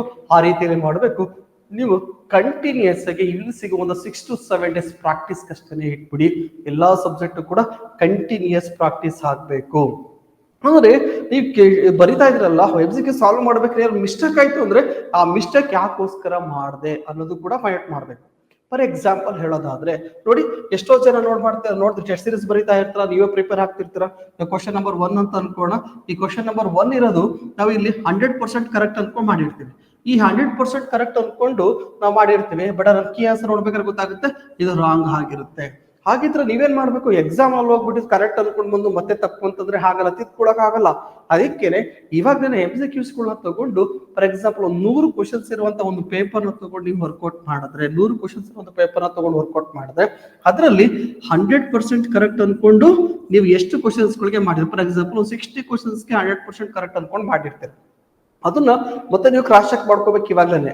ಅಂದ್ರೆ 60 ಕ್ವಶನ್ಸ್ ಅಲ್ಲಿ ನಾನು ಎಷ್ಟು ಕ್ವಶನ್ಸ್ ಕರೆಕ್ಟ್ ಮಾಡಿದಿರಿ, ಎಷ್ಟು ಕ್ವಶನ್ಸ್ ರಾಂಗ್ ಮಾಡಿದಿರಿ. ಯಾಕಂತಂದ್ರೆ ನೀವು 100% ಕರೆಕ್ಟ್ ಅನ್ಕೊಂಡು ಹೋಗಿ ನಿಮಗೆ ಆವಾಗ ಗೊತ್ತಾಗುತ್ತೆ ಎಲ್ಲೆಲ್ಲಿ ನಾವು 60 ಕ್ವಶನ್ಸ್ ಕೂಡ ಕರೆಕ್ಟ್ ಆಗ್ದಿರಿ, ಎಲ್ಲೆಲ್ಲೋ ಒಂದೊಂದು ಕಡೆಗೆ ಸಣ್ಣ ಕಾನ್ಸೆಪ್ಟ್ ಗಳು ಮಿಸ್ ಆಗಿ ನಾವು ರಾಂಗ್ ಆನ್ಸರ್ ಮಾಡ್ತಾ ಇರ್ತೀವಿ. ಕೆಲವೊಂದು ಬಾರಿ 60 ಕ್ವಶನ್ಸ್ಗೆ ಕೇವಲ 30 ಕ್ವಶನ್ಸ್ ಗಳಷ್ಟೇ ಕರೆಕ್ಟ್ ಆಗೋ ಚಾನ್ಸಸ್ ಇರುತ್ತೆ. ಸೊ ಕ್ಲಿಯರ್, ಇದೊಂದು ವೆರಿ ಡೇಂಜರಸ್. ಹಾಗಾಗಿ ನೀವೇನ್ ಮಾಡಿ, ಇವಾಗಿಂದಲೇ ಪ್ರಾಕ್ಟೀಸ್ ಸ್ಟಾರ್ಟ್ ಮಾಡಿ. ಆ ಕೊನೆ ಕ್ಷಣದಲ್ಲಿ 100% ಕರೆಕ್ಟ್ ಅಂತ ನೀವೇನು ಮಾರ್ಕ್ ಮಾಡ್ತಿದ್ರಲ್ಲ, 100% ಕರೆಕ್ಟ್ ಅನ್ನೋದು ಎಷ್ಟು ಪರ್ಸೆಂಟೇಜ್ ಕರೆಕ್ಟ್ ಆಗಿದೆ, ಮೋರ್ ದನ್ 80% ಅಕ್ಯುರೇಸಿ ರೇಟ್ ಅಂತ ಇರಬೇಕಿದು 100% ಕರೆಕ್ಟ್ ಅನ್ನೋದು. So clear. ಜೊತೆಗೆ ಆ ಕೀವರ್ಡ್ಸ್ ಗಳನ್ನ ಇಟ್ಕೊಂಡು ಕೆಲವೊಂದು ಅನಲೈಸ್ ಮಾಡಿ ಆನ್ಸರ್ ಮಾಡಬಹುದು. So clear. ಎಕ್ಸಾಮ್ ಅಲ್ಲಿ ಸಾಧ್ಯವಾದ್ರೆ 2 ಮೆಥಡ್ ಅಷ್ಟೇ ಯೂಸ್ ಮಾಡ್ಕೊಳ್ಳಿ. ಒಂದು 100% ಕರೆಕ್ಟ್ ಅಂತ, ಇನ್ನೊಂದು 2 ಆಪ್ಷನ್ಸ್ ಗಳನ್ನ 4 ಆಪ್ಷನ್ಸ್ ಗಳಲ್ಲಿ 2 ಆಪ್ಷನ್ಸ್ ನ ಎಲಿಮಿನೇಟ್ ಮಾಡಿ 50-50 ಆಪ್ಷನ್ಸ್ ಗಳಷ್ಟೇ ಬಳಕೆ ಮಾಡುವಂಥದ್ದು. ಇವೆರಡರಲ್ಲಿ 80-85 ವರೆಗೂ ಬಂತು ಅಂದ್ರೆ ಸಾಕು ನಮ್ಗೆ. ಬಟ್ ಆದ್ರೆ ಟೆಸ್ಟ್ ಸೀರೀಸ್ ಅಥವಾ ಇವಾಗಲೇ ಪ್ರಾಕ್ಟೀಸ್ ಮಾಡ್ಕೊಂಡ್ರೆ, ಎಕ್ಸಾಮ್ ಹತ್ತಿರದಲ್ಲಿ ಇವೆಲ್ಲ ಪ್ರಾಕ್ಟೀಸ್ ಮಾಡ್ಕೊಳ್ತು ಅಂದ್ರೆ ನಾವು ಅನ್ಕೊಂಡಿರೋದು ಎಷ್ಟು ಕರೆಕ್ಟ್ ಆಗಿದೆ, ನಮ್ಮ ತಲೆಯಲ್ಲಿ ಬರ್ತಿರೋದು, ನಾವು ಮಾರ್ಕ್ ಮಾಡ್ತಿರೋದು ಎಷ್ಟು ಕರೆಕ್ಟ್ ಆಗಿದೆ, ಮತ್ತೆ ಗೊತ್ತಿದ್ದು ಎಷ್ಟು ಕ್ವಶನ್ಸ್ ಗಳಿಗೆ ರಾಂಗ್ ಮಾಡ್ತಿದೀವಿ ಅಂತ ಫಸ್ಟ್ ಫೈಂಡ್ ಔಟ್ ಮಾಡಬೇಕು. ಆ ಫೈಂಡ್ ಔಟ್ ಮಾಡ್ಕೊಂಡು ಆ ಮಿಸ್ಟೇಕ್ ಗಳನ್ನ ಅವಾಯ್ಡ್ ಮಾಡೋದು ಕೂಡ ನಿಮಗೆ ಒಂದು ಕ್ಲೂ ಸಿಗುತ್ತೆ. ಅದು ಬೇಸಿಕಲಿ ನೀವು ವರ್ಕ್ ಮಾಡ್ತಾ ಹೋಗ್ಬೇಕು. ನಿಮ್ಮ ಮಿಸ್ಟೇಕ್ ಗಳಿಂದ ನಿಮಗೆ ನೀವು ಏನೇನು ಮಿಸ್ಟೇಕ್ ಮಾಡ್ತಿದ್ರ ಅದನ್ನ ಅವಾಯ್ಡ್ ಮಾಡಬಹುದು. ತುಂಬಾ ಚೆನ್ನಾಗಿ ಹೇಳಿದ್ರು, KS ಎಕ್ಸಾಮ್ ಮತ್ತೆ ಬೇರೆ ಬೇರೆ ಎಕ್ಸಾಮ್ ಬಂದಾಗ ಟೈಮ್ ಮ್ಯಾನೇಜ್ಮೆಂಟ್ ಆಗ್ತಿಲ್ಲ. ಸೊ ಅದ್ರ ಟೈಮ್ ನ ಕರೆಕ್ಟ್ ಬ್ಯಾಲೆನ್ಸ್ ಮಾಡಕ್ ಆಗ್ತಿಲ್ಲ. ಅದಕ್ಕೆ ನಾನು ಹೇಳೋದಿರೋದಂದ್ರೆ, ಸಾಧ್ಯವಾದಷ್ಟು ಇವಾಗಾದ್ರೂ ಕೂಡ ನಿಮ್ಗೆ ಟೈಮ್ ಆಗಿಲ್ಲ, ಇನ್ನೂ ಕೂಡ ಒಂದು ವೀಕ್ ಟೈಮ್ ಇರುತ್ತೆ. ಈ ಟೈಮಲ್ಲಿ ಟೈಮ್ ಅನ್ನ ಕರೆಕ್ಟ್ ಮೇಲೆ ಟೈಮ್ ಮ್ಯಾನೇಜ್ಮೆಂಟ್ ನ ಇಟ್ಕೊಂಡು ಅದ್ರ ಟೈಮ್ ಮ್ಯಾನೇಜ್ಮೆಂಟ್ ಮೇಲೆ ವರ್ಕ್ ಮಾಡಿ. ಪ್ರತಿ ಕ್ವಶನ್ಸ್ಗೆ 54 ಸೆಕೆಂಡ್ಸ್ ಟೈಮ್ ಸಿಗ್ತಾ ಇದೆ. ಎಷ್ಟು ಕ್ವಶನ್ಸ್, ಕೆಲವೊಂದು ಟೈಮ್ ಕ್ವಶನ್ಸ್ ಕೂಡ ಕೆಲವೊಂದು ಕ್ವಶನ್ಸ್ 1 ನಿಮಿಷದ ಮೇಲೆ ತಗೊಳ್ತೇವೆ, ಕೆಲವೊಂದು ಮೆಟೀರಿಯಲ್ ಕ್ವಶನ್ಸ್ 2 ಮಿನಿಟ್ಸ್ ಮೇಲೆ ತಗೊಬಿಡ್ತವೆ. ಇವೆಲ್ಲ ಬ್ಯಾಲೆನ್ಸ್ ಮಾಡ್ಬೇಕು ಕರೆಕ್ಟ್ ಆಗಿ, ಹೌದಲ್ಲ? ನೀವು ಸ್ಟಾರ್ಟಿಂಗ್ ಹೋಗಿ ಮೆಟೀರಿಯಲ್ ತುಂಬಾ ಸ್ಟ್ರಾಂಗ್ ಇದೀವಿ ಅಂತೇಳಿ ಒಂದು 10 ಕ್ವಶನ್ಸ್ ಮೆಟೀರಿಯಲ್ ಸಾಲ್ವ್ ಮಾಡ್ತಾ ಕೂತ್ಕೊಂಡ್ಬಿಟ್ರೆ, ಸೊ ಅಲ್ಲೇ ಅರ್ಧ ಮುಕ್ಕಾಲು ಗಂಟೆ ಅಲ್ಲೇ ಹೋಗ್ಬಿಡುತ್ತೆ. ಸೊ ಹಾಗಾಗಿ ಮೆಟೀರಿಯಲ್ ಕ್ವಶನ್ಸ್ ಗಳನ್ನ ಯಾವಾಗ ತಗೋಬೇಕು, ಅದನ್ನ ರೀಸನಿಂಗ್ ಯಾವಾಗ ತಗೋಬೇಕು ಅನ್ನೋದು ಕೂಡ ಇಂಪಾರ್ಟೆಂಟ್ ಆಗ್ತಾ ಬರುತ್ತೆ. ನೀವು ಮೆಟೀರಿಯಲ್ ವೀಕ್ ಇದ್ರೆ ಅದರ ಲಾಸ್ಟ್ ಅಲ್ಲಿ ಇಟ್ಕೊಳ್ಳಿ. ಸ್ಟ್ರಾಂಗ್ ಇತ್ತು ನೋಡಿದಕ್ಕೆ ಬೇಗ ಫೈಟ್ ಮಾಡ್ತಿದ್ವಿ, ಫಸ್ಟ್ ಇಟ್ಕೊಳ್ಳಿ ಆ ಕ್ವಶನ್ಸ್ ಗಳಿಗೆ ಆನ್ಸರ್ ಮಾಡೋದನ್ನ. ಸೊ ಕ್ಲಿಯರ್, ವೆರಿ ಇಂಪಾರ್ಟೆಂಟ್ ಆಗ್ತಾ ಬರುತ್ತೆ. ಮತ್ತೆ ಸಾಧ್ಯವಾದಷ್ಟು ಕೂಡ ಓವರ್ ಥಿಂಕ್ ಮಾಡೋದು ಇಲ್ಲ. ಎಕ್ಸಾಮ್ ಪೇಪರ್ ನೋಡ್ಬಿಟ್ಟು ಇಲ್ಲ ಇದು ಪಾಸ್ ಆಗಲ್ಲ ನನಗೆ, ಮೊದಲನೇ ಕ್ವಶನ್ಸ್ ನೋಡೋದಕ್ಕೆ ಕೆಲವೊಬ್ರು ಸ್ಟಾರ್ಟ್ ಆಗುತ್ತೆ. ತಪ್ಪಿ ನಿಮ್ಗೆ ಆಗದಿರೋ ಸಬ್ಜೆಕ್ಟ್, ಫಾರ್ ಎಕ್ಸಾಂಪಲ್ ಹಿಸ್ಟ್ರಿ ಅಂದ್ರೆ ಆಗಲ್ಲ, ಹಿಸ್ಟ್ರಿ ಕ್ವಶನ್ಸ್ ಬಂದಿರೋಟಿಗೆ ನಾನು ಪ್ಯಾನಿಕ್ ಆಗ್ಬಿಡೋದು. ಅಥವಾ ಎಕನಾಮಿಕ್ ಕ್ವಶನ್ಸ್ ಬಂದಿರೋದಕ್ಕೆ ನಾವು ಪ್ಯಾನಿಕ್ ಆಗ್ಬಿಡೋದು, ಅಥವಾ ಸೈನ್ಸ್ ಕ್ವಶನ್ಸ್ ಬಂದಿರೋದಕ್ಕೆ ಪ್ಯಾನಿಕ್ ಆಗ್ಬಿಡೋದು, ಅಥವಾ ನಮಗೆ ಮೆಂಟಲಿಟಿ ಬಂದಿರೋದಕ್ಕೆ ಪ್ಯಾನಿಕ್ ಆಗ್ಬಿಡೋದು. ಈ ತರ ಓವರ್ ಥಿಂಕ್ ಮಾಡೋದು ಬಿಡಿ. ಫಾರ್ ಎಕ್ಸಾಂಪಲ್, ಒಂದು ಸಬ್ಜೆಕ್ಟ್ ಅಲ್ಲಿ ನಿಮಗೆ ಗೊತ್ತಿಲ್ಲ ಬಿಟ್ಟು ಹಾಕಿ, ಬೇರೆ ಸಬ್ಜೆಕ್ಟ್ ಬಗ್ಗೆ ಟ್ರೈ ಮಾಡ್ಬೋದು. ಹೌದಲ್ಲ? ಯಾಕಂತಂದ್ರೆ ಹೇಳಿದ್ದೀನಿ, ಒಂದು ಪೇಪರ್ ಅಲ್ಲಿ 10ರಿಂದ 15 ಕ್ವಶನ್ಸ್ ಆರಾಮ್ಸೆ ನೀವು ಬಿಡ್ಬೋದು ಅಂತ. ಹಾಗೆ ಗೊತ್ತಿರೋ ಸಬ್ಜೆಕ್ಟ್ ಆರಾಮ್ಸೆ ಬಿಟ್ಟು ಕೂಡ ನೀವು ಟ್ರೈ ಮಾಡ್ಬೋದು. ಸೊ ಮ್ಯಾಕ್ಸಿಮಮ್ ಲಿಮಿಟ್ ಹೇಳೋದು 85 ಕ್ವಶನ್ಸ್ ಅನ್ನೋದು ಮ್ಯಾಕ್ಸಿಮಮ್ ಲಿಮಿಟ್. ನೀವು ಅದೃಷ್ಟ ಚೆನ್ನಾಗಿದ್ದು ಕಟ್ ಆಫ್ ಕಡಿಮೆ ಆದ್ರೂ ಕೂಡ ಆಗೋ ಚಾನ್ಸಸ್ ಇರುತ್ತೆ. ಇವೆಲ್ಲರೂ ಕೂಡ ಡಿಪೆಂಡ್ ಆಗುತ್ತೆ ಅದ್ರ ಮೇಲೆ, ಕ್ವಶನ್ ಪೇಪರ್ ಮೇಲೆ. ಹಾಗಾಗಿ ನಿಮ್ಮ ಕ್ವಶನ್ ಪೇಪರ್ ಅನ್ನ ಕರೆಕ್ಟ್ ಆಗಿ ಕೀವರ್ಡ್ಸ್ ಗಳ ಮೇಲೆ ಅನಲೈಸ್ ಮಾಡಿ ಆನ್ಸರ್ ನ ಮಾಡಬೇಕು. ಟೈಮ್ ಮ್ಯಾನೇಜ್ಮೆಂಟ್ ನ ಮಾಡಬೇಕು. 1.5 ಗಂಟೆಯನ್ನು ಹೇಗೆ ಬಳಕೆ ಮಾಡ್ಕೋಬೇಕು ಪೇಪರ್ 1ಗೆ, ಮತ್ತೆ ಪೇಪರ್ 2 ಬಂದಾಗ ಹೇಗೆ ಬಳಕೆನ ಮಾಡ್ಕೋಬೇಕು. ಪೇಪರ್ 2 ಬಂದಾಗ ಟೈಮ್ ಸಿಗುತ್ತೆ, 72 ಸೆಕೆಂಡ್ ಸಿಗುತ್ತೆ ನಿಮಗೆ. ಸೊ ಹಾಗಾಗಿ ಅದರಲ್ಲಿ ಆನ್ಸರ್ ಮಾಡೋದು ಹೇಗೆ, ಅಲ್ಲಿ ವಿಮರ್ಶೆ ಮಾಡಕ್ಕೆ ಟೈಮ್ ಸಿಗುತ್ತೆ. ಹಾಗೆ ಸಾಧ್ಯವಾದಷ್ಟು ಅದಕ್ಕೆ 90+ ಕ್ವಶನ್ಸ್ ಗಳನ್ನ ಪೇಪರ್ 2 ಮಾಡಬೇಕು. ಪೇಪರ್ 1 80+ ಕ್ವಶನ್ಸ್ ಗಳಿಗೆ ಆನ್ಸರ್ ಅನ್ನು ಮಾಡಬೇಕು. So clear. ಇವೆಲ್ಲ ಮಾಡಬೇಕು ಅಂತಂದ್ರೆ ರೆಗ್ಯುಲರ್ ಆಗಿ ನಾವು ಸಾಧ್ಯವಾದಷ್ಟು ಎಕ್ಸಾಮ್ ಆಗೋವರೆಗೂ ಕೂಡ ನಾವೇನ್ ಮಾಡಬೇಕು, ಓವರ್ ಆಗಿ ಅದು MCQs ಗಳನ್ನ ತಗೊಂಡು ನಾವಿಲ್ಲಿ ವರ್ಕೌಟ್ ಅನ್ನ ಮಾಡ್ತಾ ಹೋಗ್ಬೇಕು. ಇದ್ರ ಜೊತೆಗೆ ಪೇಪರ್ 1 ಆದ್ಮೇಲೆ ಪೇಪರ್ 2 ಹೋಗಕ್ಕೂ ಮುಂದೆ ನೀವು ಯಾವುದೇ ಕಾರಣಕ್ಕೂ ಪೇಪರ್ 1 ಬಗ್ಗೆ ಯೋಚನೆ ಮಾಡಕ್ ಹೋಗ್ಬಾರ್ದು. ತುಂಬಾ ಜನ ಏನ್ ಮಾಡ್ತಾರೆ, ಪೇಪರ್ 1 ಬರದೇ ಇಟ್ಕಿದ್ರೆ ಪೇಪರ್ 1 ಬಗ್ಗೆ ವಿಮರ್ಶೆನ ಸ್ಟಾರ್ಟ್ ಮಾಡ್ತಾರೆ. ಕ್ವಶನ್ಸ್ ಈಸಿ ಇತ್ತು, ಟಫ್ ಇತ್ತು, ಅಥವಾ ಇನ್ನೊಂದೇನೋ ಆಗಿದೆ, ಎಕ್ಸೆಟ್ರಾ ಎಕ್ಸೆಟ್ರಾ. ದಯವಿಟ್ಟು ಅವೆಲ್ಲ ತಲೆ ಕೆಡ್ಸ್ಕೊಳಕ್ ಹೋಗ್ಬೇಡಿ. ಪೇಪರ್ 1 ಆಯ್ತಾ, ಮೊಬೈಲ್ ಆನೇ ಮಾಡಕ್ ಹೋಗ್ಬೇಡಿ. ಪೇಪರ್ 2 ಬಗ್ಗೆ ತಲೆನ ಕೆಡ್ಸ್ಕೊಳ್ಳಿ. ಸೊ ಪೇಪರ್ 2 ಸಿಗುವಂತದನ್ನ ಒಂದಷ್ಟು ಊಟ ಮಾಡಿ ಆರಾಮ್ಸೆ ಕೂತ್ಕೊಂಡು ಬ್ರೇಕ್ ತಗೊಂಡು ಮತ್ತೆ ಏನೇನು ಬೇಕಾವಲ್ಲ ಸಣ್ಣ ರಿವಿಷನ್ ಹಾಕೊಂಡು ಎಕ್ಸಾಮ್ ಅಲ್ಲಿ ಹೋಗಿ ಮತ್ತೆ 2 ಅವರ್ಸ್ ಎಫರ್ಟ್ ಅನ್ನ ಕರೆಕ್ಟ್ ಆಗಿ ಆರ್ಗನೈಸ್ಡ್ ಆಗಿ ಹಾಕಿ ಮತ್ತೆ ಮನೆಗೆ ಬಂದ್ಮೇಲೆ ಕೀ ಆನ್ಸರ್ ಸರಿ ತಪ್ಪು ಅನ್ನೋದೆಲ್ಲ ಕೂಡ ವೆಬ್ಸೈಟ್ ಎಲ್ಲ ಕೂಡ ಅಪ್ಲೋಡ್ ಮಾಡಿರ್ತಾರೆ, ಅದು ನೋಡಿ ನೀವು ತಿಳ್ಕೊಬಹುದು. ಸೊ ಹಾಗಾಗಿ ಎಕ್ಸಾಮ್ ಹಾಲ್ಗೆ ಹೋದಾಗಲೂ ಕೂಡ ಓವರ್ ಥಿಂಕ್ ಮಾಡಕ್ ಹೋಗ್ಬಾರ್ದು. ಟೈಮ್ ಮ್ಯಾನೇಜ್ಮೆಂಟ್ ನ ಕರೆಕ್ಟ್ ಆಗಿ ಮಾಡಬೇಕು. ಮಧ್ಯಾಹ್ನ ಟೈಮ್ ಎಷ್ಟೋ ಜನ ಊಟ ಮಾಡದೇ ಕೂಡ ಹೋಗ್ತೀವಿ. ಸೊ ಊಟ ಮಾಡದೆ ಹೋಗೋದ್ರಿಂದ ಕೂಡ ನಮಗೆ ಡಿಸ್ಅಡ್ವಾಂಟೇಜ್ ಮಧ್ಯಾಹ್ನ ಪೇಪರ್ಗೆ. ಹೌದಲ್ಲ? ಯಾಕಂತಂದ್ರೆ ಎನರ್ಜಿ ಕರೆಕ್ಟ್ ಆಗಿ ನಿಮಗೆ ಫ್ಲೋ ಆಗಿಲ್ಲ ಅಂತ ಹೇಳಿದ್ರೆ ನೀವು ಕರೆಕ್ಟ್ ಆಗಿ ಫೋಕಸ್ ಕೂಡ ಮಾಡ್ಲಿಕ್ಕೆ ಆಗೋದಿಲ್ಲ. ಸೊ ಹಾಗಾಗಿ ಇನ್ ಟೈಮಲ್ಲಿ ಊಟ ಮಾಡಿ ಎಕ್ಸಾಮ್ ಕೂಡ ಕರೆಕ್ಟ್ ಆಗಿ ಬರಿಬೇಕಾಗುತ್ತೆ. ಪ್ರತಿಯೊಂದು ಕೂಡ ಕೌಂಟ್ ಆಗುತ್ತೆ. ಹಾಗಾಗಿ ಎಲ್ಲದ್ರ ಬಗ್ಗೆ ಕೂಡ ಯೋಚನೆ ಮಾಡಿ ನಿರ್ಧಾರ ತಗೊಳ್ಳಿ. ಈ ಸಿಗುವಂತ 1 ವೀಕ್ ನ ಎಫೆಕ್ಟಿವ್ ಆಗಿ ವರ್ಕ್ ಮಾಡಿ. ಸಾಧ್ಯವಾದಷ್ಟು ಕಾಂಪಿಟೇಷನ್ ಇದೆ ಇಲ್ಲಿ, ಸಾಧ್ಯವಾದಷ್ಟು ಜೆನ್ಯೂನ್ ಆಗಿ ವರ್ಕ್ ಮಾಡಿ. ಕಾಂಪಿಟೇಷನ್ ಇದೆ, ಬೇರೆ ಬೇರೆ ಎಕ್ಸಾಮ್ ಪ್ರಿಪೇರ್ ಆದವರು ಕೂಡ ನೋಡ್ತಾ ಹೋಗ್ತೀವಿ. UPSC ಪ್ರಿಪೇರ್ ಆದವರು ಕೂಡ PDO ಎಕ್ಸಾಮ್ ನ ಬರೀತಿರೋದು ನೋಡ್ತಿದೀವಿ. PSC ಎಕ್ಸಾಮ್ ಪ್ರಿಪೇರ್ ಆದವರು ಕೂಡ ಬರೀತಿರ್ತಾರೆ. ಹಾಗಾಗಿ ಕಾಂಪಿಟೇಷನ್ ಲೆವೆಲ್ ಜಾಸ್ತಿ ಇರೋದ್ರಿಂದ ಇಲ್ಲಿ ಯಾರು ಬಲಿಷ್ಠನೋ, ನಾಲೆಡ್ಜ್ ಅಲ್ಲಿ ಯಾರು ಬಲಿಷ್ಠ ಆಗಿರ್ತಾರೋ ಅವನಿಗೆ ಸಿಗುವಂತ ಚಾನ್ಸಸ್ ಕೂಡ ಇರುತ್ತೆ. ಸೊ ಹಾಗಾಗಿ ಅದ್ರ ಬಗ್ಗೆ ನೀವು ತಲೆನ ಕೆಡ್ಸ್ಕೊಳ್ಳಿ ಅಂತ ಹೇಳ್ತಾ, ಇಲ್ಲಿರುವಂತ ಮಾಹಿತಿ ನಿಮ್ಗೆ ಉಪಯೋಗ ಆಗಿರ್ಬೋದು. ಇದ್ರ ಜೊತೆಗೆ ಈ ಲಾಸ್ಟ್ 1 ವೀಕ್ ಅಲ್ಲಿ NCC ಲರ್ನಿಂಗ್ ಆ್ಯಪ್ ಹೋಯ್ತು ಅಂತ ಹೇಳಿದ್ರೆ ನೀವು ಇಲ್ಲಿ ಡೌನ್ಲೋಡ್ ಮಾಡ್ಕೊಂಡು ಡೈರೆಕ್ಟ್ ಪ್ರತಿದಿನನೂ ಕೂಡ ಈ ಪ್ರಾಕ್ಟೀಸ್ ಅನ್ನ ಅನ್ಲಿಮಿಟೆಡ್ ಟೈಮ್ ಇಲ್ಲಿ ಕೊಡ್ತಾ ಹೋಗ್ಬೋದು. ಒಂದಷ್ಟು ಕ್ವಶನ್ ಪೇಪರ್ ಕೂಡ ನಾವು ಅಪ್ಲೋಡ್ ಮಾಡಿದೀವಿ. ಡೈರೆಕ್ಟ್ ಕೂಡ ಇನ್ಸ್ಟಿಟ್ಯೂಟ್ಗೆ ಫೋನ್ ಮಾಡಿ ಆ ನಂಬರ್ ಅಲ್ಲಿ ನಿಮಗೆ ಹೇಗೆ ತಗೋಬೇಕು ಅಂತ ಕೂಡ ಹೇಳ್ತಾರೆ. NCC ಲರ್ನಿಂಗ್ ಆ್ಯಪ್ ಅಲ್ಲಿ ಕೂಡ ಈ ಟೆಸ್ಟ್ ಸೀರೀಸ್ ನ ತಗೋಬಹುದು. ಬಹುತೇಕ ನೀವು ಎಕ್ಸಾಮ್ಗೆ ಹೆಲ್ಪ್ ಆಗುತ್ತೆ ಕೂಡ. ಪೇಪರ್ 1 ಮತ್ತೆ ಪೇಪರ್ 2 ಎರಡೂ ಕೂಡ ಸಿಗುತ್ತೆ. ಮತ್ತೆ ಕರೆಂಟ್ ಅಫೇರ್ಸ್ ಕೂಡ ನಿಮಗೆ ಸಿಗುತ್ತೆ. ಅಥವಾ ಇಂಡಿವಿಜುವಲ್ ಬೇಕು ಸಬ್ಜೆಕ್ಟ್ ವೈಸ್ ಪ್ರಾಕ್ಟೀಸ್ ಅಂದ್ರೂ ಕೂಡ ಅದು ಕೂಡ ಸಿಗುತ್ತೆ. ಓಕೆ, ಇದನ್ನ ಕರೆಕ್ಟ್ ಆಗಿ ಯೂಸ್ ಮಾಡ್ಕೊಳ್ಳಿ. ಮತ್ತೆ ಎಕ್ಸಾಮ್ ಕೂಡ ಆಲ್ ದಿ ಬೆಸ್ಟ್ ಅಂತ ಹೇಳ್ತಾ ಮತ್ತೆ ಮುಂದಿನ ವಿಡಿಯೋದೊಂದಿಗೆ ನಿಮ್ಮನ್ನ ಭೇಟಿ ಮಾಡ್ತೀನಿ. ನಮಸ್ಕಾರ.